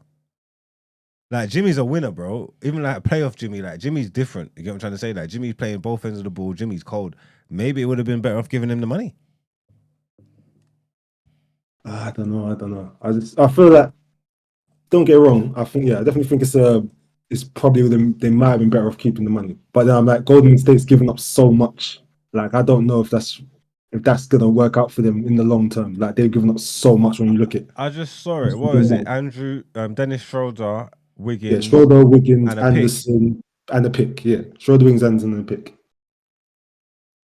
Which one's Anderson? Anderson. What's it called? That light skin you. Yeah, he's light skinned. Yeah. When he had the Nuggets Is that? or when he had the Timberwolves, ain't is it that one? Yeah, he's at the Timberwolves. Yeah, he came from the Timberwolves. Yeah. He He's at the Grizzlies. he was He's at decent. the He played Grizzlies. good. He played Yeah, good last year in the playoffs. I weren't really sure who he was, yeah, but he played decent last year in the playoffs. He's kind of all right still. yeah. He's talented, bro. He's talented. I'm like, I just feel like they've given up so much for Butler. Like, it's crazy to me. Same way, like obviously, when you look at Dallas and how much they gave up or how little they gave up, and how little LA had to give up to get Luka. I feel like they're not thinking bigger picture here. These teams, some of these teams aren't thinking bigger picture here in terms of just trying to make the big acquisitions. What's this? Wiggins, Shoulder, Anderson, and a protected first round pick. Yeah, that's the first round pick. I don't know, but Jimmy's a difference maker though. No, he's a two-way guy. Like I hear it, like I get it. Yeah, I'm not denying it, but like I don't know. Like I just feel like like I said, I just feel like in the long term, that's gonna bite them, bro. Like I just feel like long term it's gonna bite them. Short term, yeah, that might work in their favor if as long as Jimmy's healthy and he keeps up that what he was doing, then yeah, that's gonna help in short term. But long term, I think that's gonna hurt them, bro. I can't lie. That's an interesting one. I have to see how that plays out. I didn't even know Carl Anderson was at the Warriors, to be honest with you. Shoulders a nut on piece. Yeah, Wiggins is all right, but again, I don't know what else they got around them. You know what I'm trying to say? Like what you're saying in the long run, or whether they're thinking about the long run, or whether they're trying to get the team together to go and do something. Nah. I mean, I'm here looking. I still see Jimmy Butler in that Golden State jersey, man. Like that's Jimmy, man. It might. We'll have to see. We'll have to see how it pans out. Has Kevin Durant gone anywhere? I heard that they was trying to get Kevin Durant back over to the Warriors, and he was like, "Nah, he's not interested." Yeah, I heard that Durant don't want to go back. They need to get him out of Phoenix, though. Yeah, I think I'm hearing the Warriors are still pushing from what I've seen, but from what I've seen, he don't want to go back.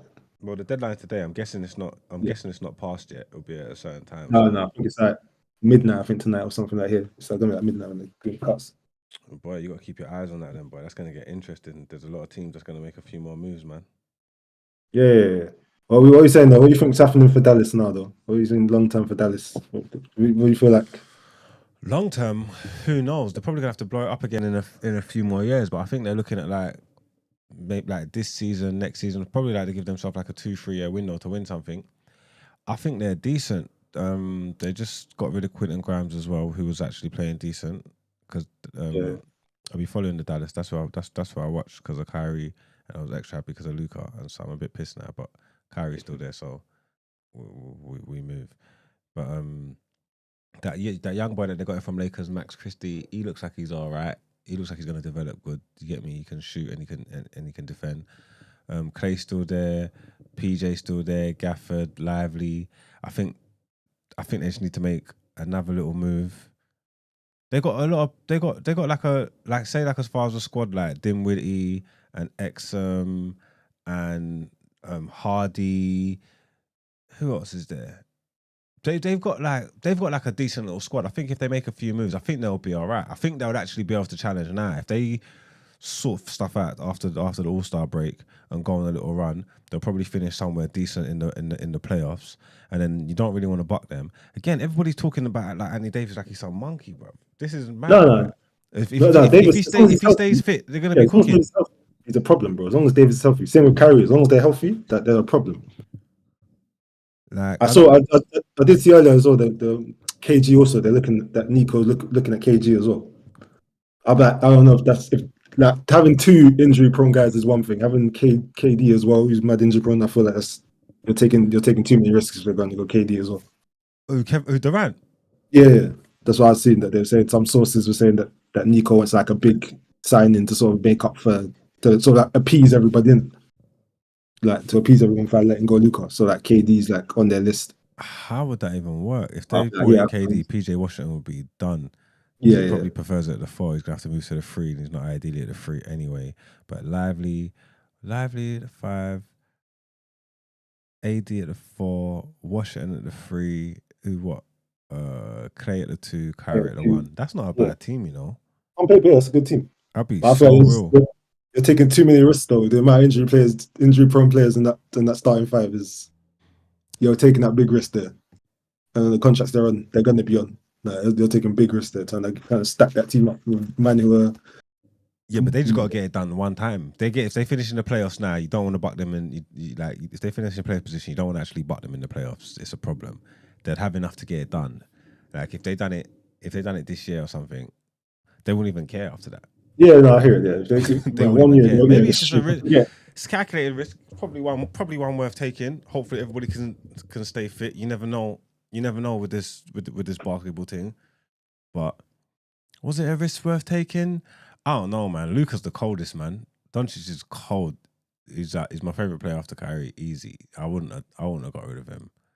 I want to see how him and LeBron link, because I just feel like them two are just, they're both obviously playmakers. They both love having the ball in their hands. I'm just like, I don't know, like I don't know how that. LeBron's 106, bro. Like he's not. It's not the same thing. Like his basketball IQ's through the roof, and he's smart enough to know that it's not his team no more. It's Luka's team, so he's gonna have to play different. He can conserve energy. I'm pretty sure he knows how to play off the ball, whether he likes it or not. I'm pretty sure he can do it. You know what I'm trying to say? He's been in positions where, even when he was more in his prime at Cleveland, he said to Kyrie, "Yo, do your thing. You get me? I'll take the step back when it matters in the fourth quarter. You're allowed to go and do your thing." He's been trying to get AD to take over the reins at Lakers, so it's not like his ego's so big that him and Luka are going to be clashing. That's not even a real thing. That's not going to happen. You get me? So it's it's two dope basketballs, like with high IQs, two dope basketball players playing together. Good basketball players always find a way to make it work. So I don't think there's really going to be no issue. It's just seeing what LeBron looks like with him. Like how he adapts his game. Like, what's it set up like? You know what I'm trying to say? Yeah, that's what I'm saying. Yeah, I think it'll be calm. To be honest with you, I think it'll be calm. Yeah, but like you're saying, yeah, it'll just be interesting to actually see what it looks like. But I think it'll be calm. It'll be fun. Luka needs to hurry up and come back. I don't think they're going to do anything this season though. They need to go and make some more moves. Yeah. They ain't got a team. They just got a center, but I don't know, some Williams from Charlotte Hornet, but I ain't excited about all that. I don't care. They need, and when LeBron goes, they can go and get another max contract player and all that as well. I think they set themselves up for the future. It's all right, but I don't think there's any expectations of them to do anything now, though. No, yeah, this season's done. They ain't going to go win that this season. Yeah. Boy, yeah, well, then that's it on basketball. And then on football, again, I ain't got my laptop. I don't know what's going on. But on football, last night was the semi-final. Brent, you ready to engage? Here we go. I don't watch basketball, that's why. Yeah, no, I'm with you. But this is what you forwarded for. Yeah. Last night, second leg of the semi-final, up to the tune. At first, yeah, when you lost 2-0, I'm saying done deed anyway. You ain't going up to the tune and doing nothing. But Arsenal been in good form. Even with their injuries and lack of whatever they're lacking, they've been in good form. I was at the Emirates for that City game, saw you got dismantled City, even though that could be misleading because City ain't the best in the world anyway. Like, times are changing. It feels like it's leaving City behind. Like, they're in a rough place at the moment. So that result could be a bit, you know what I'm saying? I agree. I mean, I went in there thinking that we were going to win. Yeah. I didn't know it would be that much. So I hear your point. Yeah. They're not the same City. Yeah. But still, with that being said, I feel like you are in a phase where you're going to go on a run. I still think you'll go on a run in the league. And like, I feel like you have got good momentum and stuff like that. So there was parts of me, there was like little sprouts of doubt whether Newcastle will get it done. I think Arsenal are a good team. They could go up there and beat them. And it's because the last two games Newcastle played.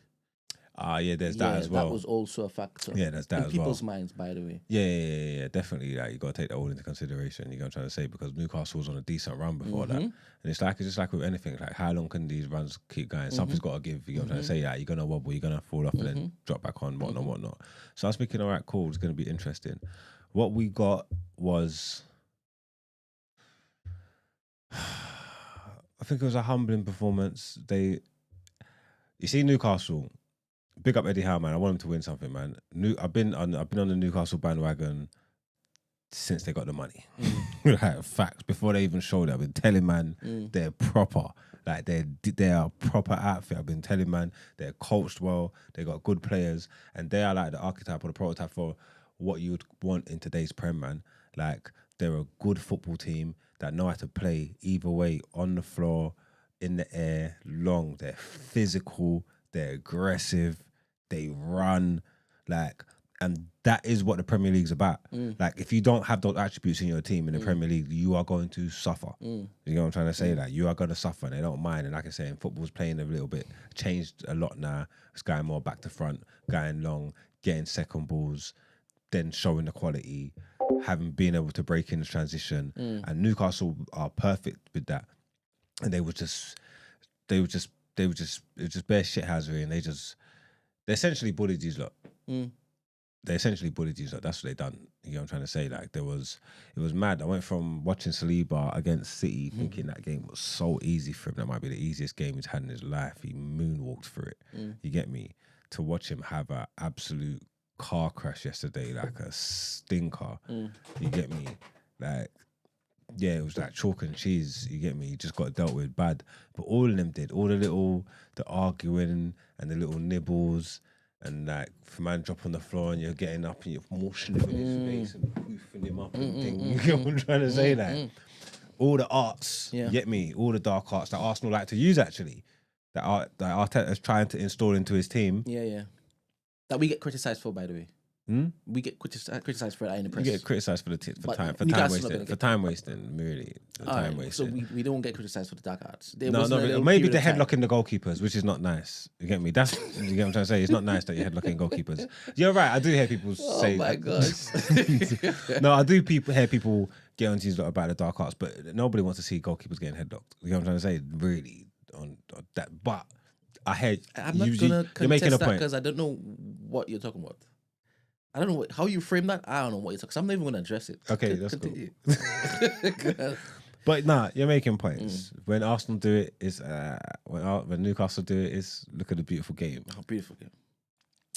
But yeah, man, they done you lot. I didn't think it was gonna be that. What was it? 4-0? No, over the two legs, innit? Yeah. So it was 2-0 twice. Yeah, big performance. Obviously, it could have been a different way. The ball broke to Odegaard in the first half, innit? And see that ball the way it was spinning. He hit on his weaker foot, went off the outside of the post, unlucky. But it was like 60 seconds later that they went down the other end. And no one ain't talking about Murphy's finishing off. You get me? Obviously, like Isak slapped it off the post. My man's that ball, like the rebound off the post, at the pace that it was going. On the half volley, was that his weaker foot as well? What is Murphy, right or left footed? I'm not even sure, but that was a clean finish. You know what I'm saying? And then from there, he was just a bit rattled, making mistakes. The centre backs, Raya, there was opportunity for Gordon to score before he did, innit? From like a little mishap at the back, and it was just, I don't know, man. They just done a number on you, and it was kind of surprising to see. Like I said, because it wasn't in keeping with the storyline and the narrative that the league's making for itself. Arsenal been on a good run, Newcastle been shaky. Then they come together. They haven't been shaky. Who, Newcastle? Yeah, the last two performances, they lost at home to Fulham. Just the last. They lost at home to Fulham. That's shaking. No, for the last two. That's shaking. Yeah. But you're going. Never mind. Continue. Not that they've been shaky the whole time. They've got that. Like I said. This little period, last two games, there's still 2 weeks, just going into it, you could have expected to see more of the same. You know what I'm trying to say? But no, they done their thing. They done their thing. What's your takeaways from it? All right, cool. So, why do you think they lost? Who? Arsenal. Why did they lose? Why do you think they lost? What could you see with your eyes, with the eye test?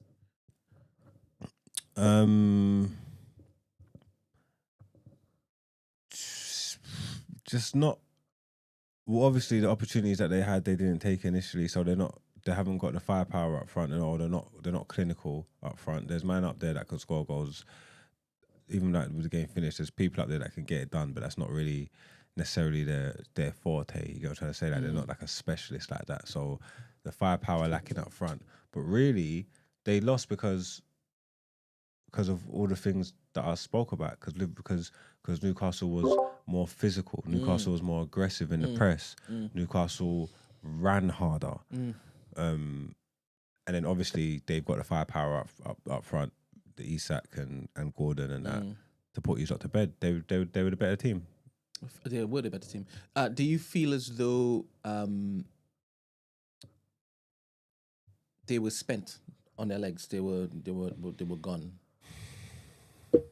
Nah, You didn't see that at all. nah. The game before was a cakewalk. I was there. They didn't overexert themselves. They didn't overexert themselves in that City game. Like they're playing the same games that everybody else is playing. Why are they spent and Newcastle's not spent? Like no, I didn't. No, I'm not. Well, I mean, you can throw that. You can throw that. You can throw that in the ring. Good, but good morning, I'm not giving hello. that one. Good morning. How are you guys? Blessed and highly favored. What are your thoughts? Yeah, man. It was a tough game. I feel as though I disagree with what Mark is saying because I feel like physically Newcastle probably the most physical team in the league, and they were buoyed by first final that they can actually win it in about 40 years. Their history that they have with Arsenal, and I think they played us 3 times this season and they've beaten us all 3 times. So clearly, on the main reason why they do beat us is because they match us physically, and they got quality up front. I feel like yesterday was difficult because our players literally played every single game in January, especially our attacking players. So there was no rest for Martinelli, Trossard, or Havertz, and they played like 5 games in about 2 weeks. So obviously it's not an excuse because they beat us fair and square, but I feel as though I just feel so bad for Arteta, man. Like they didn't get him his players, so now we just literally have to literally slide to the finish line. Obviously, I don't know if you watched the game, but that chance from Odegaard ruined the game. If he scores that, potentially it's a different game, but you can't really nitpick different chances. So yeah, man, it's disappointing. So you agree with well, you don't agree with what he was saying all across the board. Nah, I feel like physically, man, we're done, man. Like, how can you say that? Like, at least other teams get to rotate their players. We've literally played the same team for basically 2 weeks, 5 matches straight. Do you know what I mean? So it's like, to be honest, chances are, right, because you just cited each time they've come up against us, we haven't had this particular previous game against Man City, right? And they've still bested us, right? So there is something to say that even if we didn't play Man City, we would still have been out-muscled, out-thought, tacticked.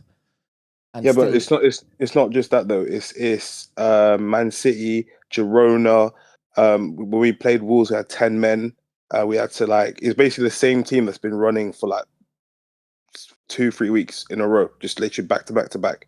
But Saturday, Tuesday, Saturday, Wednesday, Saturday. Something Tuesday. to be said. There's something to be said for consistency, and a lot of the top teams move the same way. Not everybody's a tinker man. Not everybody's doing heavy rotation. To say you are doing rotation. No, but it's the same. It's just all the top teams. Because you want consistency. Do you get what I'm trying to say? Obviously you need a whole squad to do it and all that, yeah. And you want to bring people in that you can rest people as and when, which you have, which you do. You've got Sterling's been getting games between Trossard. Obviously the injuries of Gabby and Saka, cool. But you've also your defenders can come in. Calafiore's there, Skelly's there, Timber's there, Nashwari's there. Or what's his name? Yeah, Nashwari. Listen, Nashwari. Respect Ethan, man. Nwaneri. I don't know his name. Ethan. He's cold. You get what I'm trying to say? He's got players there. Rice hasn't played every game. They've come in and out. Over these periods. There's been obviously it's minimal rotation, but you want that consistency in the top teams. You are not doing nothing that none of the top teams ain't doing. Nah, that's not true, man. That's not true. It's a cop out. It's easy to say. Like I said, up front in that front three. Fine, yeah. Innit? That's because that's where everybody knows that you're lacking, and with that hit to Saka and to Gabriel, you're definitely gonna feel it. And Martinelli as well. Martinelli was just last night. Yeah, but that's because of the result of that's a result of playing every game. Everybody's playing every game. No, well, clearly not because we have injuries everywhere. Everywhere. All right, cool. In the attack, sorry. This is what I'm trying to say. Don't get me wrong. I'm not saying it's a hard schedule, but this is what the league is. This is what the top teams are doing. This is This is the game, What bro. top teams? What top teams, bro? Because I swear every top team Liverpool except plays, us. Liverpool team say Liverpool, the same team all the time. Liverpool have like 10 attackers, bro. They change it, but it's Bro, minimal. The starting lineup's the starting lineup. What I'm trying to say is the demands that's put on these players is what top teams go through. So just telling me about you had to play Girona, then you had to play this one, then you had to play that one. It's like, all right, cry me a river. I hear it, and we will, but like I'm saying, this is true. That's happening, and if you can ignore that, then it's like being disingenuous. Yeah, we don't have the squad, 100%. And 100% the players are dead on their feet, 100%. I agree. Yeah, but I exactly. am also So saying... next week when they win, are they dead on their feet? Weekend when they win, are they dead on their basically, feet? they've gone to Dubai, so they've got a little sun and sand, Is relaxation. it FA Cup weekend? So you got a break, basically. We got a break. Yeah, we're going to Dubai. We're going to So Dubai. this little break's gonna save you, so then everybody's gonna 10 days. Then everybody's gonna be back but again. we only now have the league and Champions League to basically fare with, right? So I'm not an excuse man. I do believe that even if it is that we had our full team, I'm talking about Saka and Jesus there would have still have been a tough task with Newcastle. Just like how there'll be a tough task with Aston Villa. These are our bogey teams. Do you understand? I don't know, man. I feel like, especially that first leg, Havertz missed about 3 sitters. But what, you see what you're saying. You are talking about the players that we have, right? And you know that Havertz does that kind of thing, and then you're saying I'm not going to factor it in to the other aspect of what you're saying. We have Havertz. No, I agree. This is what Havertz does. We know that he misses a whole set of goals. We know that. So you have to basically always think that when you're making another example. Yeah, no, that's fair enough. And he misses stuff. But that Odegaard miss is criminal, man. Like that literally changed the game. Things like that changed. So this week of foot and the ball was spinning like a Beyblade. Yeah, It wasn't the easiest. I don't know how criminal that is, to be honest. It's 6 yards out, man. I'm not hearing that. 6 yards as well. He's lying. Whoa! No, look at it again. It was closer to than the penalty spot. Look at it again. It was close, bro. It was close. Sorry. How much is 6 yards? The 6 yard box is the line in where they did the goal. Yeah, it was to the side, but it was basically to the white line, like where the other white line is. It was not there. So how far do you think it was then? 10 yards? 9 yards? It was like edge of the box almost. What the hell? He might have been like one step inside. It was like edge of the box. Watch it back again, man. I'm gonna go and watch it. I'm gonna watch it right now. Semantics for me, to be honest. I mean, it was his weaker foot, but I don't know if that's more criminal than what Havertz did on his strong. What did he do? Not the same game. Not the same game. The game before. Oh, the Man City one. Yeah. But to be honest, man, as I said, like people are just trying to do this. Arteta out. We're never gonna improve. We've got to blame KSC, man. Like they've literally hung that man out to dry, and people also they've supported him. They've bought all the players he wanted. All right, bro, again, we're not doing this again yet, but the fact that we have 0 attackers and we didn't spend any in January, I refuse to believe a man who's trying to go for the league or Champions League or even the League Cup would be like, nah, mate, I don't want any more players.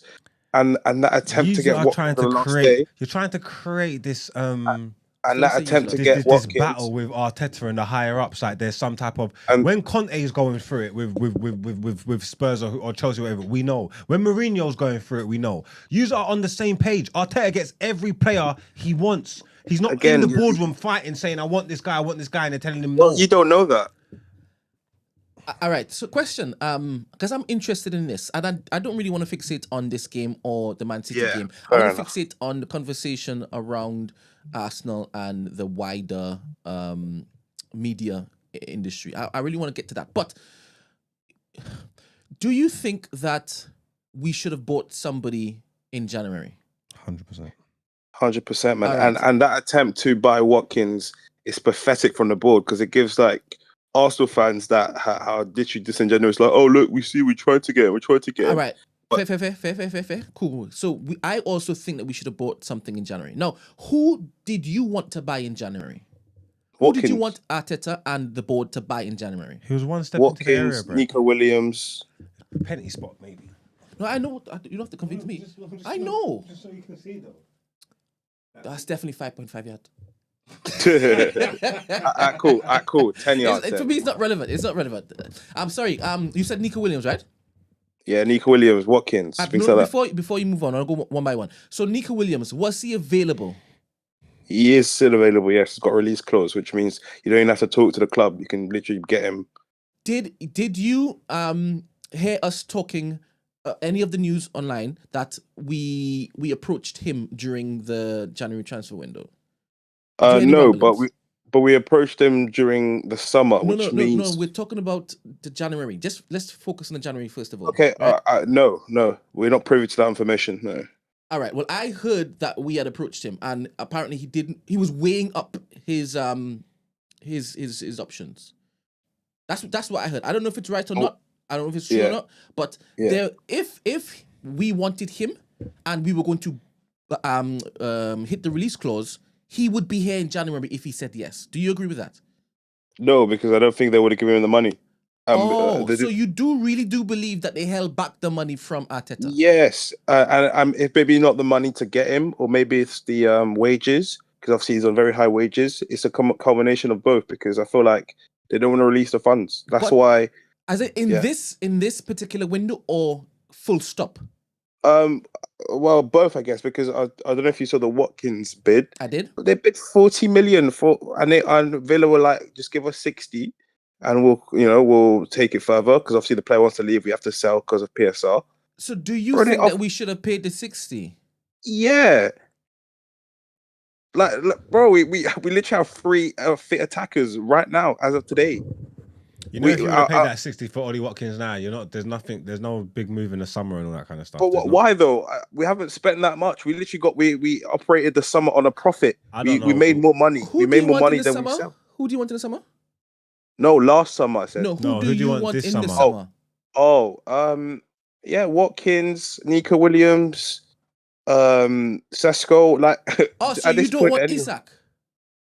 Yeah, Isak obviously, yeah, but like it's 120 mil, 150 mil, like. But you don't care about the money. You want them to spend the money. You don't care about the money. Yeah. Oh, okay. But you got to be realistic as well. What is 60 million like crazy or something? I don't get it. If it's up to me, then Isak and Nico Williams, I guess. But I'm also worried that that's a lot of money to spend in one window. No. I'm not talking about buying Isak in January. Are you talking about buying Isak in January? Or are you talking about I'm saying in summer. I'm also aware that it's a lot of money to spend, because obviously, bearing in mind we want to get Supermendy as well. And Isak, you wouldn't want Isak and maybe Sesko, knowing it would be cheaper. Unpopular opinion: you just should have went all in for Rashford in January. Real life. 40, 50, 60, probably 60 would have got it done. Maybe 50 with 10 in installments or something like that. I think you should have went all in for Rashford. You got missed the trick. You need a body up front, yeah. But I think a body's too is just too simple. Because I'm not talking about a Weghorst or a what's the African youth we got again? Igalo, yeah. Yeah, I'm not talking about a Weghorst or Igalo move, because you are above that. You know what I'm trying to say? But someone decent that made sense, and obviously don't want to drop the 60 on Ollie in January and then come summer, very aged and whatnot. I think Rashford's the right amount of quality, right player, and it could have been the right price. It's not worth the risk. I think the risk is minimal, man. I think you don't miss the trick not doing that, man, because you need someone like you. I was saying the window can't close, and they don't get a forward in. Loan or whatever. And who do you think that is of? You think Arteta's like, nah, mate, I don't want a forward. No, the forward that he wants is not available, so he'd rather wait. No, we should go for what? I don't know. There's no way Arteta was screaming, telling them, "Bring me anyone." They didn't bring him anyone. Yeah, I agree with you. Bro, are you okay? They literally said, "Bring me anyone," and they brought him Sterling. The player that I believe, the way Arteta's brain works, the player that he thinks that he wanted was probably not available. Yes. You know what I'm saying? Yes. He's not in that boardroom screaming under duress saying, guys, give me this, give me this, give me this, I need it. If that was the case, they would have pushed the 60 for Ollie. That's not true. Again, that's not true, because they asked him, guys, they asked him in a press conference, you've said that you don't want players. And he said, well, who said that? And they said, you. He said, no, I want players. We need to improve. He needs the right players. I've also seen him say, but it needs to be the right players. 100%. Yeah, but sorry. Go on, Kofi. Can I come in? Yeah, so I think Arteta wanted players. He wanted players in January, and And from what I heard, he wanted the Watkins deal, and he was happy to bid higher than that. But the club has no. They wanted to keep it at 45 because Watkins is 29. Now I think they've missed a trick because Watkins. Yes, if we get him for 60 million, we can't do any business in the summer for a striker. But there's this weird idea that you'll get Isak. Who said we're going to get Isak in the summer for 130 million? There's no guarantee. No one spoke to Isak and asked him if he wants to come Arsenal. No. Yeah, he wants to come, bro. He wants to come. Okay. But does he even want it? So we don't know. And then you're going to risk everything on Sesko. Sesko's not proven yet, and he's still young. So me personally, we should have done the Watkins deal, and that's on the board. Because from what I heard, Arteta wanted the Watkins, but the board was like, no, his age, we're not going to bid higher than that. But they should have gone for Watkins, 60 million, have him for 2 years, and then we can look at Isak or whoever in a couple of summers. But Watkins is proven now. And then on Rashford, Mark's right, I like Rashford. He's a good player. But what I saw recently, well, first of all, his wages are way too high. They're way too high, man. He's on 300k a week right now, and there's no way Arsenal. He's at Villa. He would have took a wage cut. No, but if you're going to sign him permanently, you got to increase his wages, and there's no way we're going to do that. So I see what Marks is on about. Rashford would have been good, but his wages are way too much. I don't know, man. I feel like he's not like doing the woe is me stuff and making excuses, and it's not excuses. Lacking accountability. Like, the board don't want to sign players, man. Yeah, I don't know why you're trying to make this feel like the board don't want to sign players. No, it's from one extreme to the other. Like, because when you win a game, you're the best team in the world, and you're winning the league, and you're on cloud 9. And when you lose, it's woe is me. Oh, we can't do nothing. You want to feel sorry for yourself and be defeated. It's just like it's too much. Like it's the swing. Is too much for the way you've not move. Like you've been a good team for the past 3 years. You've been a dope team. And then 1 or 2 little injuries, and then now all of a sudden it's like it doesn't make sense. It doesn't fit with the narratives that you push when you're on cloud 9, when you're happy. You know what I'm trying to say? This Debbie Downer down in the dumps. Oh, feel sorry for us, Arsenal. Oh, we got so much injuries. Oh, we got so much bad results. Oh, the referees. Oh, everybody hates us. Oh, the balls are different. It don't fit with the. It don't fit with the. Oh, we're the best in the league. Oh, we're the crazy. Oh, we got. Oh, this that. They don't mesh. You got to pick. What the hell are you talking about? What are you on about, man? What the hell are you on about? Yeah, bro, you're making no sense. The balls are different. You're making 0 sense, man. Nah, you know what? I'm not getting rattled in the morning. Fuck that. No one said we're the best team in the world. But this is the sentiment of a lot of Arsenal fans on social media, to be honest. What he's actually saying is a thing. And for me, it's disgusting to see. No, this is what I'm saying, Arsenal fans. This is why I hate it, Arsenal fans. We need to stick together. Why are we letting the opinions of 3-4 people dictate the whole fan base? Okay, Marks, you're saying we're not the best team, or people say we're the best team. Are we okay to say that we're top 2, top 3 team right now? Is that all right to say? You are a top team as far as I'm concerned. You are a top team in this country. You have been officially for the past 3 years, 2.5. Exactly. Like facts. Yeah. All we're saying is we just want to get a few players to get us over the line, and then all this you can judge us. That's all we're saying. Because if we got Watkins and we got another centre midfielder or attacking player, I would understand and be like, yo, Arteta, you got your players. You can't even do this. Oh, what if? But we haven't got it. In the last 7 years, the only attackers he spent money on is Trossard and Marquinhos. That's a joke. And you can do... Question. And Gabriel Jesus. You two boys, question, right? Have you given up on the Premier League? Winning the Premier League? Everton next week. I don't think we'll win it. Not entirely, but it's going to be very hard for us to win it. All right. How about you? Hello, yeah. We're still in it. We just agreed you as a top team. And I've said it the other day. When City was 6 points behind you, oh, you can't do this again, man. When City, the ambition thing again. No, when City was 6 points behind you, nearly every man and his dog, These was cussing out Gary Neville, calling him a hater because man are saying City's gonna win this league. They're a top team. Like they're gonna do what they do. Like, When was this, sorry? man was calling him a hater. How can you say that and we're top of the league and When was nah, this? When it's was because this, sorry? top teams do what top teams do. You are telling me you can't make up this 6 points on Liverpool after you've been the best or the second best team in the league for the past how long, fighting with City, who ain't there no more. You just battered them 5-1, and you're talking about, oh, we don't know, we can't. This very rare. This should be your league. I'm not gaslighting. I'm not. This ain't no. This ain't You no are, bro. agenda. This ain't no agenda. This should be Arsenal's league, and if not, it's criminal. If you don't win this league now, you let Arne Slot win. You're gonna let Arne Slot come in in his first season in the team. You know it was better than the same Liverpool team. Max, the same Liverpool team only got 84 points last year. Who do you think's gonna win the league? Who I think should win it. Who do you think is going to win it? I just heard what you said. Should. Who do you think is going to win it? I don't think Liverpool's gonna win this league. So who's gonna win it? Talk to me.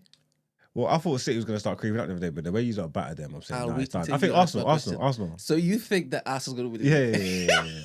But you don't even rate our players. You don't even rate our players. I've never told you I don't rate your players. I've never told you I don't rate your players. That was 2 seasons ago. He did, but 2 seasons ago. Yeah, 2 seasons ago when you wasn't there. This is a good Arsenal team. This is a new day. It's a new day. This is a good Arsenal team. I've never told And you again, don't rate your you're missing the context in the last 2 seasons ago when we bottled it. But anyways, it's fine.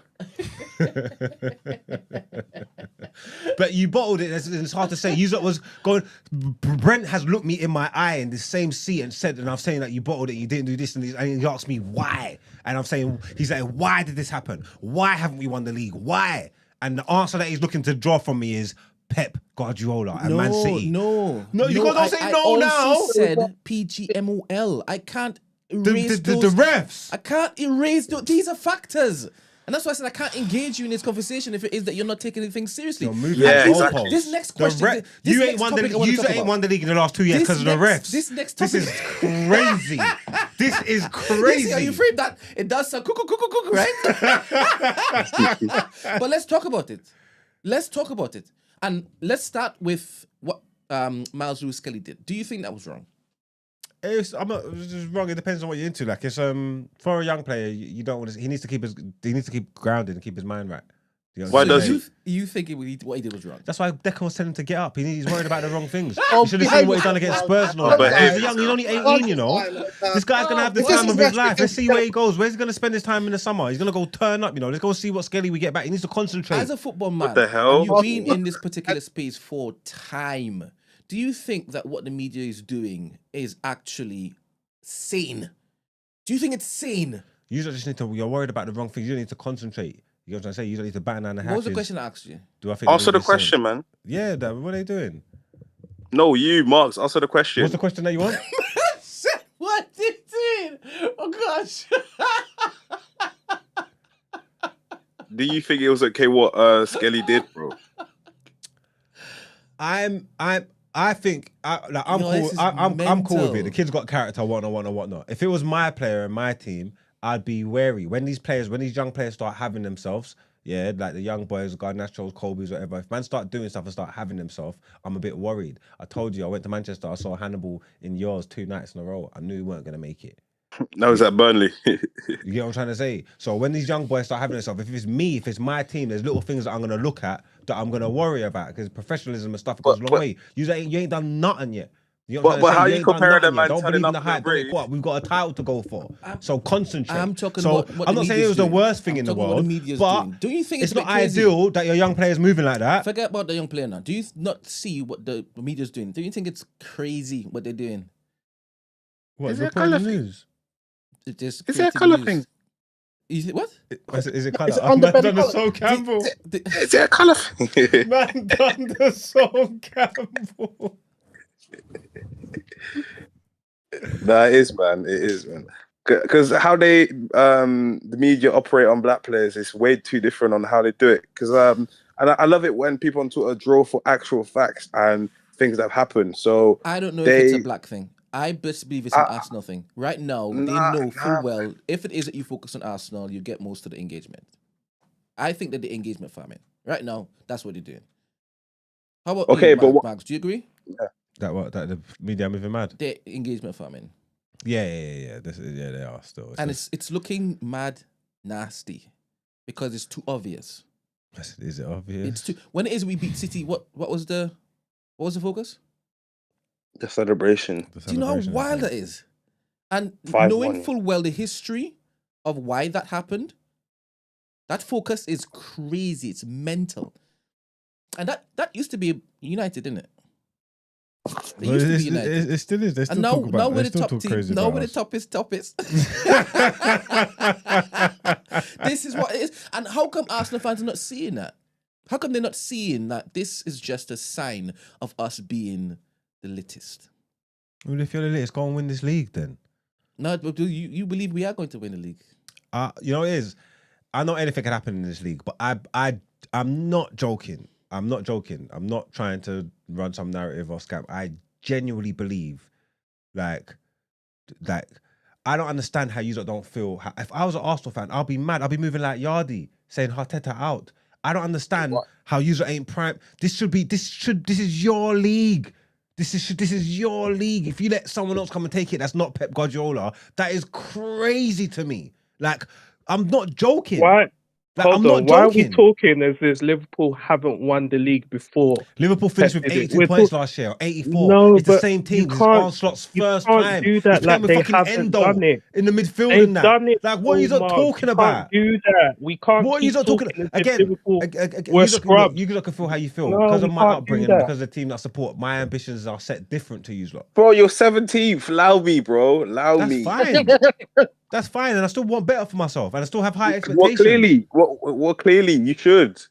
Mark, you Exactly. were Like, yeah, like what you're 88 saying is true. for Like, that I first. do want better for myself. I've got high expectations. I still expect to play Champions League football next year. But this is my point, yeah. This is the I feel difference like between us. I still expect to play Champions League football next year. We're 17th.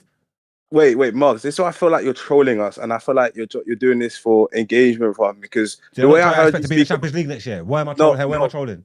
because I heard you speak about Man United on Filthy, and you were speaking with sense, and you were speaking like, oh, give him some time, blah blah blah. It's only been, but then I hear you talk That doesn't about change anything. We should be favourites for the champ. We should be favourites for Europa League. Okay, and when you don't win it, Spurs or Bilbao, it's going to be tough. But by then, hopefully, we make improvements. Does a job in the training ground, and the team's better. I want to go and win that competition. But what I'm saying, I agree with you. If I was I also find I had been more ambitious, but I'm saying the energy should be focused on the owners. That's what I'm saying. You got spent. They support him. They support you lot. Sorry, Chijoke. Good morning. Did you have something to say to Morning. No, I think it's funny because we know what he's trying to do, and we always allow him to go on this way of making us feel like we're crazy for some of the things we say. Like, I understand what he's trying to say that we should. You're trying to make it seem like if we don't win the league, we're shit. The team that's won it should have been good enough to beat us. Now, is Salah not one of the best? Is Salah not one of the best finishers in? No, it's not. No, it's not. It's not. There is no way. There is no way. There's 2 years ago, you was number one for 97% of the league. Pep come and done a number. Last year, it went down to the last day of the season, the last game of the season, and Pep done a number on you lot. This year, Pep is shitting the fucking bed. City are meaty.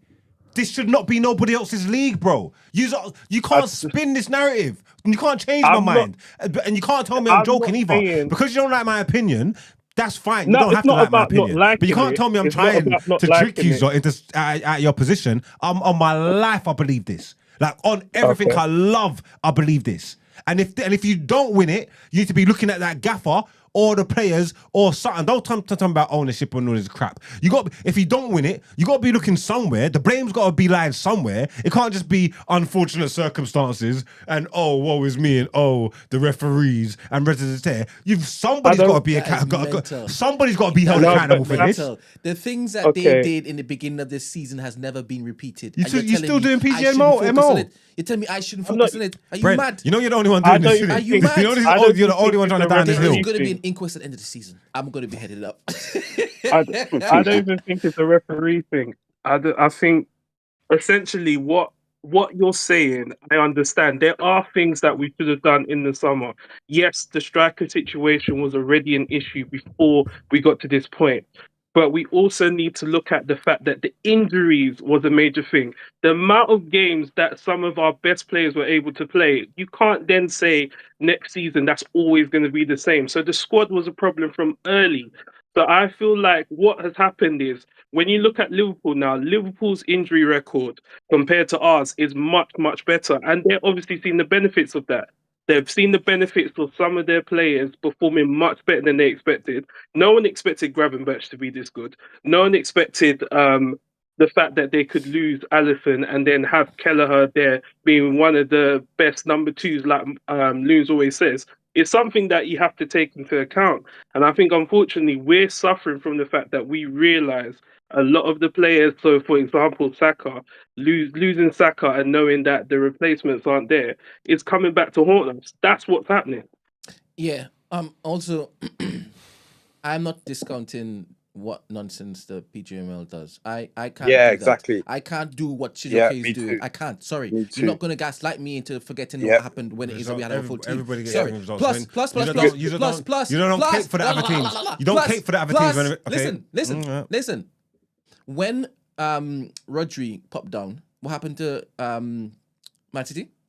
It's not just Felt Rodri. like Wait. You can't tell me that didn't change a whole lot. Who else did they Yeah, lose, but it Mark? weren't just Rodri. You are missing Who the else whole did they point. lose? Like Bernardo Who else did they Silva's lose? not who he We've was. now not Kevin De got Bruyne's not who Saka. he was. And in us not Carl having Walker's Saka, not who he was. in us Edison, not- the goalkeeper's not who he listen, was. It's not just listen, Rodri. It's listen. not just Rodri. The core of their I'll wait team till you is finish. aging and declining, bro. In front of our eyes. Like it's not just Rodri. I'll wait till you finish. But I'm just saying. I'll wait till you finish. You don't want these excuses. Okay, I finished. Who Go on. won the league last year? City. At a what? At a jaunt. A hop and a mother effing skip. Do you understand? It went down to the last Wait day a of the minute. season. What? Who skip? That was a fight. With who? Arsenal. Let's focus on that. Who did we bring in during that particular summer? I don't know. Who did Marino. Man City bring in? You brought in Calafiori. Go on. And Marino. And Marino. Yes. Marino. Now you're believing Sterling. those particular acquisitions. City brought Silvino and it was two Silvino and City didn't do nothing. No, that's my point. Is not that City did something, and what I'm saying is that people just assume that City would win the league again. Do you understand? It was Gary Neville that said, "Nah, Arsenal's gonna do it." They weren't gonna do it 5 times in a row. It's tough, man. What are you now factoring in? Because you're not now basing it on precedent. What are you now factoring in? Because nobody's ever done it 5 times in a row. That's why it's so. Why were you They're there playing telling like us? over 50, 60 games a season. It's hard. That's what I don't understand your reason. Their core of players are aging and declining. The whole core of the Who's team. Asian? Who's Asian? Huh? Who's Asian in their team? Carl Walker, which is gone now. Kevin De Bruyne. Bernardo. And then you look at the players that they got there at the back. You move like, obviously they've been, as a core, they've been bringing it together. You move like there's some world beaters. My point is, even though like, what's man talking about? They got fucking. Let me get back to my point. What's his name? Let me- Gomez. let me Who's get back to playing? my They got point. Thingy playing Forget right about back at the City. minute. Let me get back to my point. Even though we have lost our best player and our other attacking, we are still mother effing what? Second. I know You're how always good our second. team is. You're I'm always aware second. of how good our team is. This did not happen to Liverpool. Liverpool is playing a blinder. Do you understand? Their main man, Salah, is playing a blinder. To be honest, it's not a blinder. It's just this is the standard. This is the standard. Nah, this is his best ever season in the Prem. He's on course for his best ever season in the Prem at the age of 32. This is a blinder. Also, The and we also excuses- say I gotta Liverpool go were soon, with because us this is in the crazy. title race The last excuses season are not before going to stop. injuries. Accountability They were not a is bad not a team. word that you lot They were not a like. bad What I team. don't understand is how it is that you want to just discount Liverpool. I don't get it. And I just don't get it. I hear you, yeah, when you're like, oh, we got 84, Liverpool got 84 points, blah, blah. Do Liverpool not have one of the greatest keepers of all time? Do they not have one of the best right backs of all time in the Premier League history? Centre backs in the history. Oh, God, you said centre back. I was thinking right back. Where? Well, right backs in Premier League history, yeah, definitely. Have they not got one of the best Trent? right wingers? Yeah. Trent's not even Have top they- 5. All right, cool. Have they not got one of the best right wingers in Premier League history? Like, honestly, I Yeah. feel like people discount their team so much because they bottled it last year. That wasn't their real level. Yeah, Last there's year. no given that Arsenal's just going to win. I don't know where you get this. So, okay, so when are Arsenal going to win then? So we're not When going we to get Arsenal. our We're not Arsenal striker, going to win them because Slopp's got his Liverpool team. Slopp's got his Liverpool team, and it's his first season. So next season they're going to go and spend some money. You think he's going to have more time with them? He's going to improve. This is insane. City need to go and spend No, around no, 800 million in the that's not summer, my reasoning. which they're going to do. That's So not they're my going to have a reasoning. rebuild. They're going to come That's again. not my reasoning. Marasca's got all them young boys. Going to get rid of who we don't want. Bring in some more things. He's You've had more said this time with them and all every year that. So since every when year, are Arsenal going to win then? You've said this every year. No, I'm since asking you. Arsenal has been competing. I'm You've asking said you the a same question. thing. No, because just of users' logic, temper your expectations. Don't Fine, say use whatever. lot. We have different But logic just off your logic here, because you don't have What's no my logic? No, I'm talking. What's my I'm logic? talking this to everybody because you don't have no expectations to win. You don't have no expectations to win because City's there, and you don't have no 100% expectations I to have win. no You expectations. don't have no expectations to one's win when saying City's those when City's not there. There's You don't have nothing no guaranteed. expectations to win when that. City's not there because you've got Nothing injuries guaranteed. and No one because is saying Mo that. Salah's so good. Yeah, and everybody else around us is making improvements. Yeah, everybody around the team and all that's making improvements. So when do you expect Arsenal to win the league? When we get a striker, Yep, when the board decide to get the money out and decide to finally back the we manager. have been playing That- without a striker. So when you get a for striker, seasons. everything's going to change. Everything's gonna change. I'm gonna be coming in here telling you I expect to be banging teams. Okay, cool. My tune is going to change because in my mind Wait. there is nothing missing. Let's leave it there. Wait, There's wait, nothing wait. missing. So I'm You know, coming City, in. you know City And won if it the. is that we lose, I'm taking that. So why could City win the league without a Mash striker? expectations. Why could City win the league without a striker? When did they win without a striker? After you lot bought Gabby Jesus off them, What are you talking about? just before you What, lot bought they had- Gabby Jesus off them, They did not have Yeah. who? they never They had no had striker. Haaland, bro. They had What? Haaland. They never had Haaland. Haaland weren't there What before we bought Gabby Jesus? when they won the league without a striker. Yeah. So what is Gabby Jesus not a striker? You talk. Well, if he's a striker, then why you not won the league? Then you not got From Gabby. the Jesus money. He's not here. No, we can't have He's it not both here, ways. bro. He's not You here. can't have it both ways. He's been You can't have it injured both as ways. he's with. Why you won the When league has with he Gabby ever then? had a run? He's always been injured. Fuck What are me. you talking about? This is mental. Can The you hear mental what I'm gymnastics saying? that you Can are you hear doing. what I'm saying? Can you hear what I am saying? When He has every been injured. when he was And looking at came Harry back from Kane, injury, he when wasn't the same. When City was looking When at he first came, he was banging goals in. when City was looking at Harry Kane and Richardson, and they went and got Haaland, yeah, and the general consensus was they need a striker. They need a proper striker.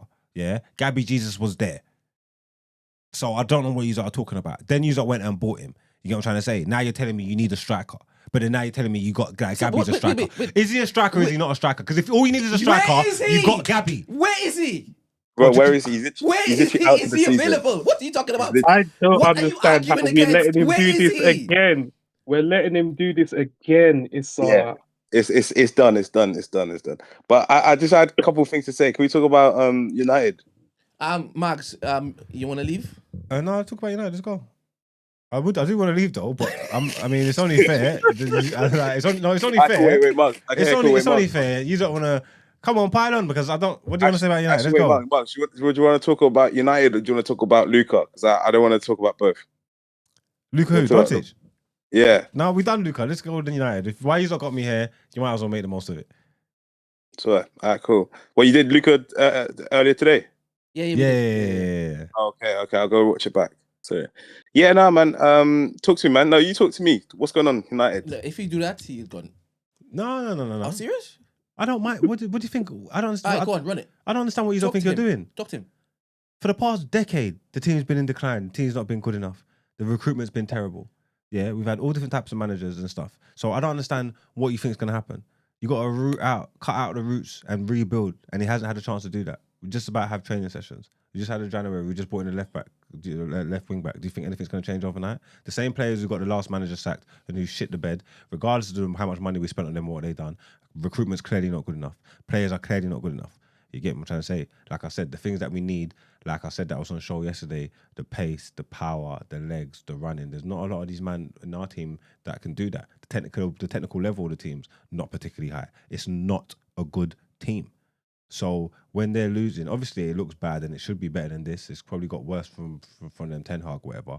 But it's not a good situation to be in. They're not in a good place. They're not a good team. So I don't understand. So what do you expect from United? Don't worry about that. I've got realistic expectations of the piece of shit, the dog shit that I'm watching. So what's the expectations? I don't have any expectations for this season. Let's You get said through. Europa. Oh yeah, I think we should win Europa. We should have been. We was favourites until Tell signed, and then now they put Tottenham back favourites. I think we can't buck Spurs until the finals maybe. The only teams that we should really be worried about it's Spurs or Bilbao, I think we've got a good chance as anybody left in the competition to win it. I would expect to be winning that. Like I'm saying, with my Man United hat on, which is not even the real Man United, but it's just the way I'm raised, and it's just I can't help it. I have these expectations. I feel like we should be going on within the Europa League. Real Man United. How can you have that? The way I see the team, like I'm saying, like I say, like a Crystal Palace. I got that United thing. It's like we're at home. It's Palace. We should beat them. That's not true in real life. You know what I'm saying? Which is evident, but they showed it. But I can't help but feel like that and think like that because that's how I've lived and how I've been raised. Yeah, fine then, cool. My United delusions, fine. Okay. I can't help it. Okay. But in reality, it's not that. But the reality of the team is the team's not good. The team needs new players. The team needs to, the manager needs to bring what he needs in so he can play how he wants to play, so he can do what he wants to do. All this narrative. So how long do you think that's gonna take? A few years, man. So you're saying 2 seasons, you're going for the league? No, I didn't say that. So this is what I'm asking. I'm asking what. I don't know when we're gonna go for the league. I'll have to wait till we get a squad together. I'll have to wait till we get a squad together that's good enough, and then I can tell you what the expectation. I don't know how long we're gonna be ready to go for the league. Can you remember when it is you said that United is gonna be top 4? Yeah. Can you remember when you said that they'll be challenging for the title? Yeah, because I thought we was on a trajectory that we're not on anymore. How many years ago was that? 2-3 years ago. It was just the other day, innit? Yeah. Mental how you now seeing that you all don't have the squad capable of competing. Yeah. So what happened? Because times changed. Before that, I thought the gaffer had a plan. That was before the way I was talking to Convent. That was before Ten Hag took an interview and said, all these hopes and dreams, aspirations of seeing sexy football and doing that good stuff that I was doing at Ajax, forget about it because I'm never going to be able to do it. Once you feed information into me, I'm allowed to change my mind. I'm allowed to have a different mindset. You don't know what you don't know. You're allowed to change your mind. Of course, anybody's allowed to change their mind based on the evidence that is presented. The evidence and information that's presented to you. Okay. You know what I'm trying to say? Mm-hmm. So I thought we was on a different. I thought we was on a trajectory. You present evidence and information, but we're not actually on that trajectory. No, Arsenal fans are not permitted to do that. Pardon? Okay, Mark. No, you can change your mind. You can change your mind all the time. You do it all the time. I told you change your mind. 1 minute you're the best team in the world. Next minute you're the worst team in the world. You change your mind all the time. Touché, but that's not what we're talking about. Okay, fine. But I'm just saying you change your mind all the time. Go on. So I'm looking at the league table, yeah, and you've won 2 games in the last 10, yeah, including 6 defeats. Okay. So you may say that we have a poor squad, blah blah blah, but I believe your squad is good enough to beat Wolves. It's good enough to beat teams like West Ham who are below you. Okay. I'm looking at your next games, so it's like Tottenham. I think that's going to be a loss. Ipswich, Everton, Leicester, loss. Everton, Arsenal, Nottingham Forest, Leicester, yeah. So if you do end up the season with, or the next 5-10 games with 1 win, can Amram not improve the players he currently has? Is that not the job of a coach, or does he need to just get the checkbook out and get his own players because that's how he can only manage? Amarin has set his stall out already. Since Amarin's come there, there's players that I thought were decent or were good that have performed half decent under a different manager that I can see they're not going to work there. They're not going to work in this formation. It's not going to work in this system. They're not good enough to play how he wants to play and the way he wants to play. And that's it. He's set his stall out already. So the whole thing needs to go. So it doesn't matter. We could lose every game in the next 5 things. That doesn't change it. He's not going to do what coaching job do you want him to do? They're wallahs. They can't do it. Technical ability. Some of them are having problems. What, he can't improve any player, no? You can't make a man. How can you make a man run that can't run? How can you teach a man how to trap a ball and make a simple pass? Like the technical ability, you can't raise these man's technical ability. They're not 15, 14 and 13. They are who they are. Do you know what I'm trying to say? That's why they need to go. Oh, all of them. Okay, that's my question. For next season, who would you stay? Okay, you have a question. No, I was just going to say, so then isn't the manager's job also to elevate the players he already has? Yep. Yeah, I suppose he's going to try, yeah. So if he's not doing that, is he someone moving forward that you give the checkbook to? Yeah, because these are not his players. This is not who he wants. So once you get his players in, if he gets his players in and he can't do that, then you got something to talk about. But he don't need to. He didn't ask. Like, he don't care about these lads. So what's it matter? I can't change. Like, you want me to turn shit into fucking diamonds? I'm not allowed to. Give me some jewels. Give me some jewels and then see what I do with them. Like, yes. Bro, that's interesting. That's interesting because when Arsenal said they need a striker, okay. What do you mean? You told me you got a striker. You told me you gave me Jesus. No, it's interesting. No one said that here. Nobody said that here. We just had the conversation. You told me they got a striker. Okay, that's interesting. No, because the striker that's I would injured. see. This is what I'm trying to say. You can't rewrite history. When you bought Gabby Jesus and you was hyping because you say you needed a striker and you bought Gabby Jesus, I said to you, 1 second, because this whole time we've been saying City needs a striker. So clearly Gabby's not good enough. But then you have bought him and you think something's going to change. Like, what are you talking about? Like, but you didn't want to listen then. You didn't want to listen then, did you? And then now you're chatting shit, telling me that you need a striker. But then when I'm chatting shit about Gabby, you talk about, we got Gabby. So is he a striker or is he not? Was I right or was I wrong? Like, what are you talking about? Gabby's a striker injured. Yeah. Cool. I have a question. Yeah. He's injured all the time. So in terms of Rashford, yeah, he's gone to Villa. Mm-hmm. If he does score, let's say 7 goals in between now and the end of the season, does that put egg on Amram's face? Because clearly you got strikers. Because Rashford don't work in the system. But he works in another system. Yeah, and he worked before. What? So he's worked before at United. He's going to work after United. Yeah, but the system's changed. They don't play. Like I said, there was players that even are half decent, even put in semi-good performances under the last manager, even though the overall performance of the team wasn't good and our last finishing wasn't good. There was players that I could identify that I would stand up and defend and tell you that they're good players. The second, I watch football a lot. From the first game, I watched them play. As the same players that I would identify and tell you are good, I said they're not going to work here. They don't look good. This doesn't work like that. And the manager doesn't need to change his way who he's playing to accommodate these mediocre players anyway. You get me? We want best in class and top of top. So let him find the players that he wants that's going to work for him. If they leave somewhere else and work in a different system, that's fine. But that's not the system that the manager plays. So yeah, but no best in class is going to a team that's finished like 15th though. So I hope you know that. Say that again. What? No best in class or best in their position is going to leave their team to go and join a 15th club at United. Again, and you couldn't imagine that because you're Arsenal. We're Manchester United. So mind your mouth and watch this space. What the fuck are you talking about? Like, what the fuck are you talking about? What are you talking about? You don't know who we are. You can't even imagine it. You can't even imagine it because you're an Arsenal supporter. I support Manchester United, bro. You've lost your mind. You've lost your mind. But it's fine. When we sign some top players and some good players, we'll see. Which top players have you signed? In the last 5 years? Because the same players you signed, you're calling them meaty now. Apparently they can't trap a ball now. Apparently they can't even. I weren't jumping off the porch when man made any of these signings. When man made certain people like, it's like I don't know, man. But we'll see. We'll see. The same players you're guessing, you're hating on them now. Look, the team. All you need to do is basically put money behind it, and they'll come. It's not because they're Man United anymore, because Man United is a fallen giant. Okay, fine, but we can rise again. But look, I hear what you're saying. Our team is bad, and anything that you want to say about it, it's deserved. Whether it be the players, whether it be the manager, whether it be the leaky roof in the stadium, everything that you want to say about Manchester United is deserve it. Which is, the rats, all of it, which is fine. And you're entitled to it. Me, as a United fan, I'm entitled to try and defend them and say what I'm saying.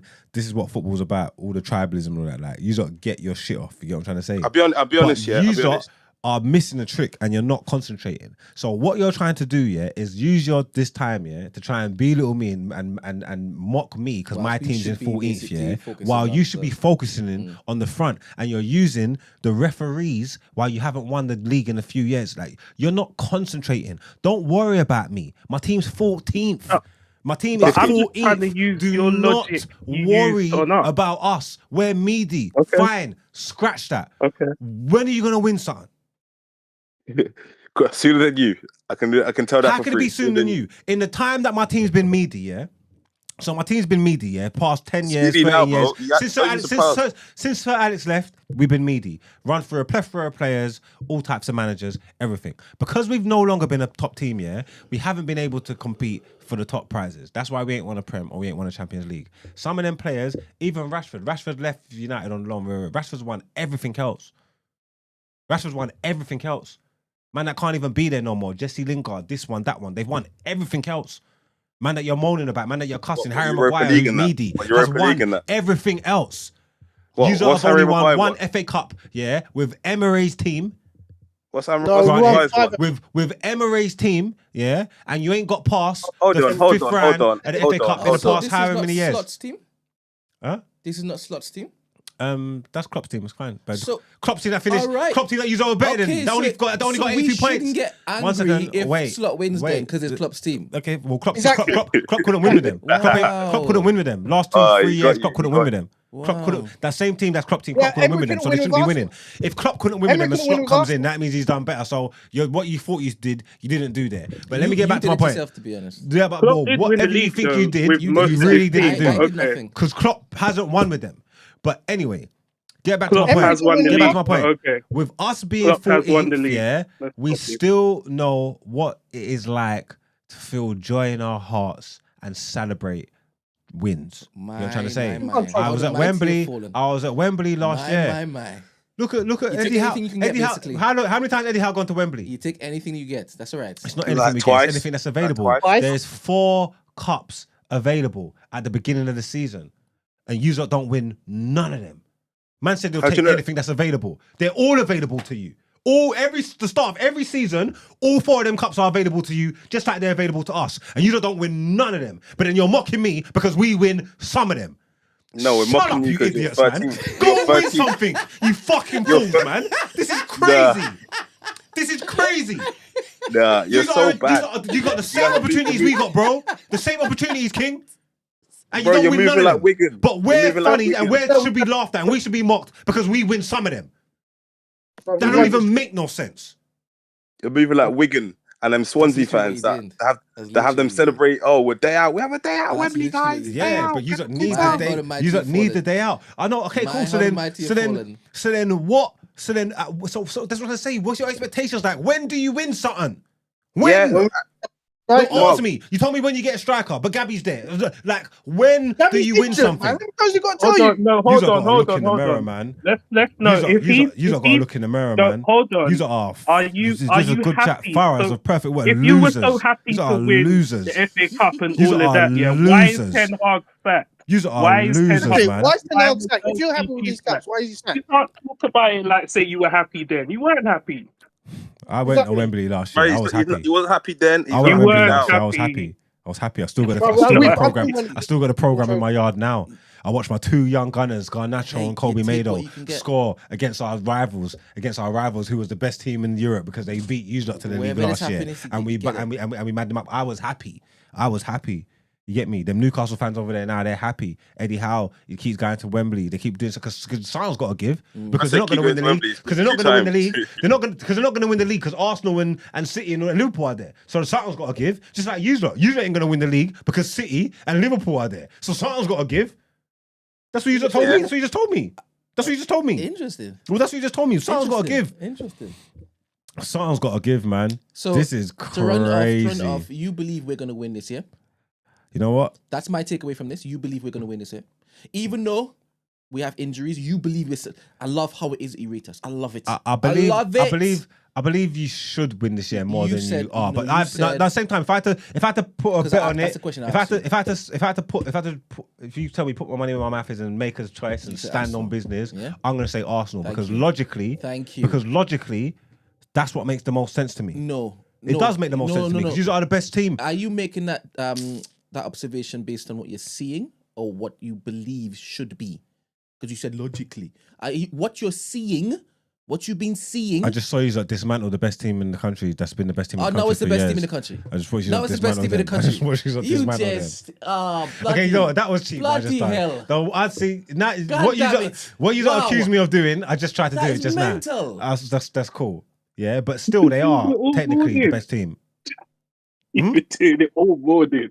No, You've been trying to make it sound like we're all That crazy is when we've mental. essentially pointed some of the things that you've been saying. You weren't happy. You can say all you want. You were happy at Wembley when you won the cup. I was But over the the fact moon. is, the managers that won you those cups are gone. So it can't be a Top happy centre time says. for you right Top now. centre. it's not that because obviously we have different standards. LVG won the FA Cup and sacked him. Arteta won the FA Cup and you built him a shrine.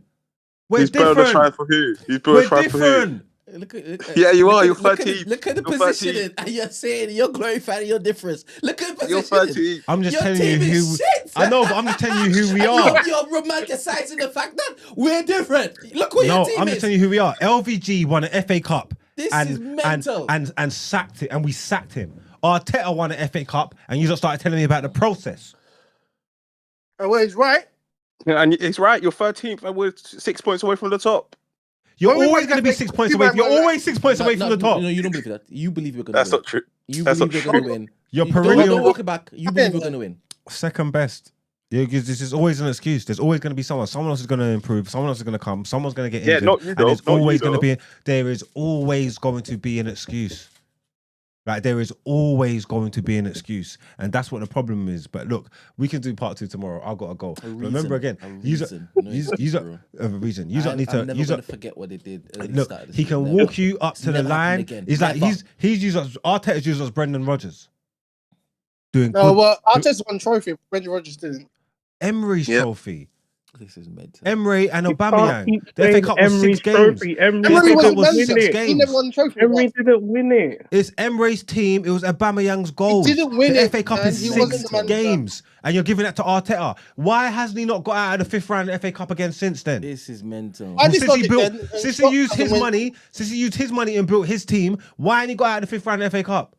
Mental. Well, we've won the FA Cup. No.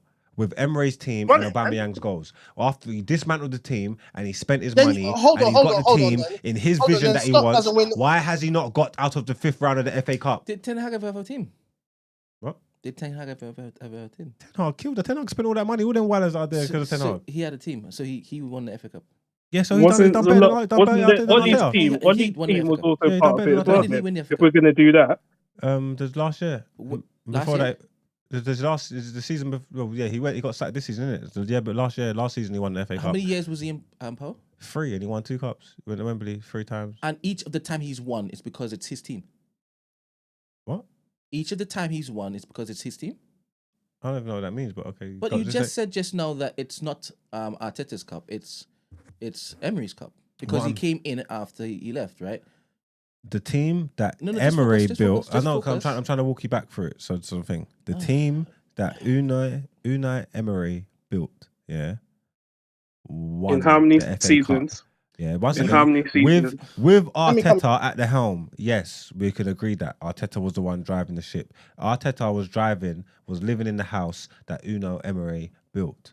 He was okay? getting the most out of the players that he had in. That's fine. Okay, that's what a good coach does. The second he knocked that house down and rebuilt a new one, We started challenging for the We started you going have- near the Super League. you Yeah, have- Premier okay. League, and we And- back and- into and- the and- League. and- you and- have- we got back nearly won the league. you You're mental. haven't You're won mental. anything since. So Mental. the second you knocked down that team, we got better. Is that what you're saying? No, because you haven't won Of course we anything. have. You're mental. Oh, we got back in Champions League. Are you So, in Champions League, bro? At what point we will be? Hopefully, if And we we win can get us in Europa. Champions League. Oh, this is crazy. All right, you need to go. Thank you very All right, much, take care. people. All right. All right, Thank you. guys. Right. Today was a pleasure. Mental. I'm sure you enjoyed it. Absolute trolling. Mental. You know what you can say? I don't like when you don't say that I'm trolling because you are insinuating I don't believe the words that I'm saying. Mental. Well, I'm You taking your believe word it, for it. You but what you're say saying that is Arsenal crazy. is going to win. Cool. Yeah, because I hope so. Cool Logically, beans, it's just bro. the only thing that makes sense to me. Because if not, it's a beans, travesty. bro. If you don't win, surely you get rid of the gaffer. Because That's what you want. And that's I what don't want you that. do want that. why would I And care? what you're saying. What do you think Arteta's next definitely job want is? us to basically replace. What do you think? What do you think Arteta's next job is? Replace the position that you guys are in. You want us to be in 15th. If he leaves, especially if he leaves Are you Arsenal, 15th or are you 17th? maybe. No, Are you I'm not- 13th? Where are you? I don't even know. When's 40th, the last time you checked the? 40th maybe. 40th? I'll check now. I'll tell you where it is because again, Yeah, I don't know what yeah, you think. I don't know what you think. Because I never want to be in that position, you know. That's fine. You don't have to be in that position, but you never want to win that either. That's what the problem is. I definitely want to win everything. No, you don't. And I think No, you the don't. best You really don't. opportunity is Oh, it's got the that gaffer way. that we have right now. If he leaves Arsenal without winning nothing, what do you think his next I job will be? told you that. What would Arteta's next job I be? told you come summer, He's greatest gaffer in the provided world. that we buy what we need to buy, I'm coming here saying I want to win. Greatest gaffer I in just the told world. you just now, This my is just- position I is know, going to but change. just hypothetical. Once our team is complete, once I see that we have the requirements needed to basically win things, I'm still watching what PG Muldout. I'm still watching the things that never happen again. I'm still watching that, by the way. And I'm just but saying- I'm expecting And I'm just to saying, blow everybody away. We will be supreme. Get Zubi in. Hoo-wee! hypothetically, Get if little Nico Arteta, Williams on the wing. Hoo-wee! if Arteta, if Brother, Arteta I'm left, coming in here and if Arteta boastful. left and never won nothing, I'm what coming would in his here next job be? crazy. I'm coming in here. I'm not bashful. I'm not moving bashful next year. I'm not. If it is we get what we need to get, I'm not moving bashful. I'm talking smoke. I'm talking cruddy. Guarantee you, on today's the 6th of February, Brent Coulthrust is going to be looking at summer. If it is we get what we need to get, I am gonna be the most annoying Arsenal advocate. Annoying. Do you think a different manager can get you over the line? No, I'm not that guy. I'm not that guy. That I'm not type saying that of you want. reasoning I'm doesn't not, make sense. I'm to not me. saying that you want him out. Everything I'm just saying that we are happy about right now is because of Arteta. The culture is back because of Arteta. Yeah, and Liverpool fans felt like that when Arteta. Liverpool felt like that when Sturridge and Sterling was cooking and Suarez and that, and they scored 100 goals in the league. Liverpool felt like What that. I don't but you like know what? is You that know when we they felt better purchased when Klopp Havertz came. when we needed a striker. I don't like that. I will put my hands up and say I did not understand that. Now, 100% great squad player. He is a fantastic footballer. He just not is a striker. So don't look to flip and put him in a particular position. So I can't really have bare expectations of him because that is not his position.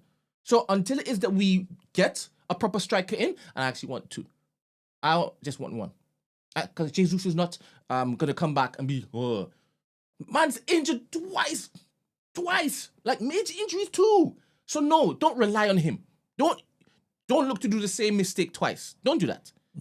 So if we get a proper striker coming in and then get another one, promising this and next, brother, I'm talking smoky. Zubi, come true. Smoky. Nico Williams, smoky. Mary, yes, man. Saka's back. Are you Champions League, FA Cup? Do the sweep, complete sweep. Have all four. We can do the quadruple. I'm gonna be talking like that. And if it is that we get kicked out on one, I'm gonna be vexed because I expected everything. Until I see that, brother, I'll be realistic. I'm a realistic Arsenal fan. That is me, man. That's my story. Yeah, sounds cool. I just want to know. I just want to know what the Because when it's such a stupid sing along, such a stupid sing along. I'm not going to be singing that. I hope we don't adopt that. That's stupid. When he wins, Dooby-doo, where are you? Oh, that's crazy. But Mental. you see, when Arteta wins, it resets and it's a fresh start. So just win, and he can win anything. Because you see, at this point, yeah, he's already won our hearts. No, but you see, and you don't understand it. You don't understand because you're saying that no one cares yet. But at this point, he could win a League Cup. He can win a League Cup that will buy him life, so you can trust the process and keep going. It could be a League Cup, like I said. There's only four trophies that he could potentially win at the start of the season. Man's saying win any one of them. Any one of them. There's no pressure here. If he delivers the Champions League, what are you saying? Top boy, craziness. And these are the fine margins for you. So right now he needs to go in your mind, right? Because because the season ain't finished. You can win. So you're not judging him now? No. I'm not saying he needs to go because what you can win. You can win next year. I'm asking you not to tell me your timeline. Fair. I'm not saying he needs to go because if he gets you there, he gets you there. All right, fair. Let's just see what happens at the end of the season then. If he leaves, because in your mind he's going to win the league. So you are not basically saying he needs to go. He's not good enough, 100%. Because in your mind he's winning this league with the impediments that we currently have. You believe we're still winning. I could just trying to push this. He's not good enough. He needs to go because he's not nearly there yet. But you convinced me that I'm right. I'm holding him to too much of a high standard. I'm being harsh. Pep and Man City are too much. So it's like, okay, cool, fair enough. You're right. And he's building good, and he's doing well, which is fine.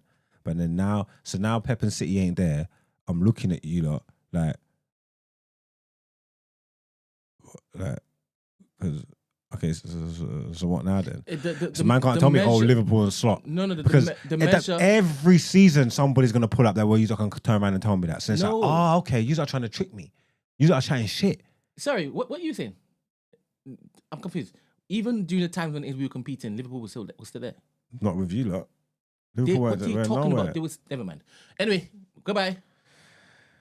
PGMOL. Wrap up. Let's go, man. Let's get to the...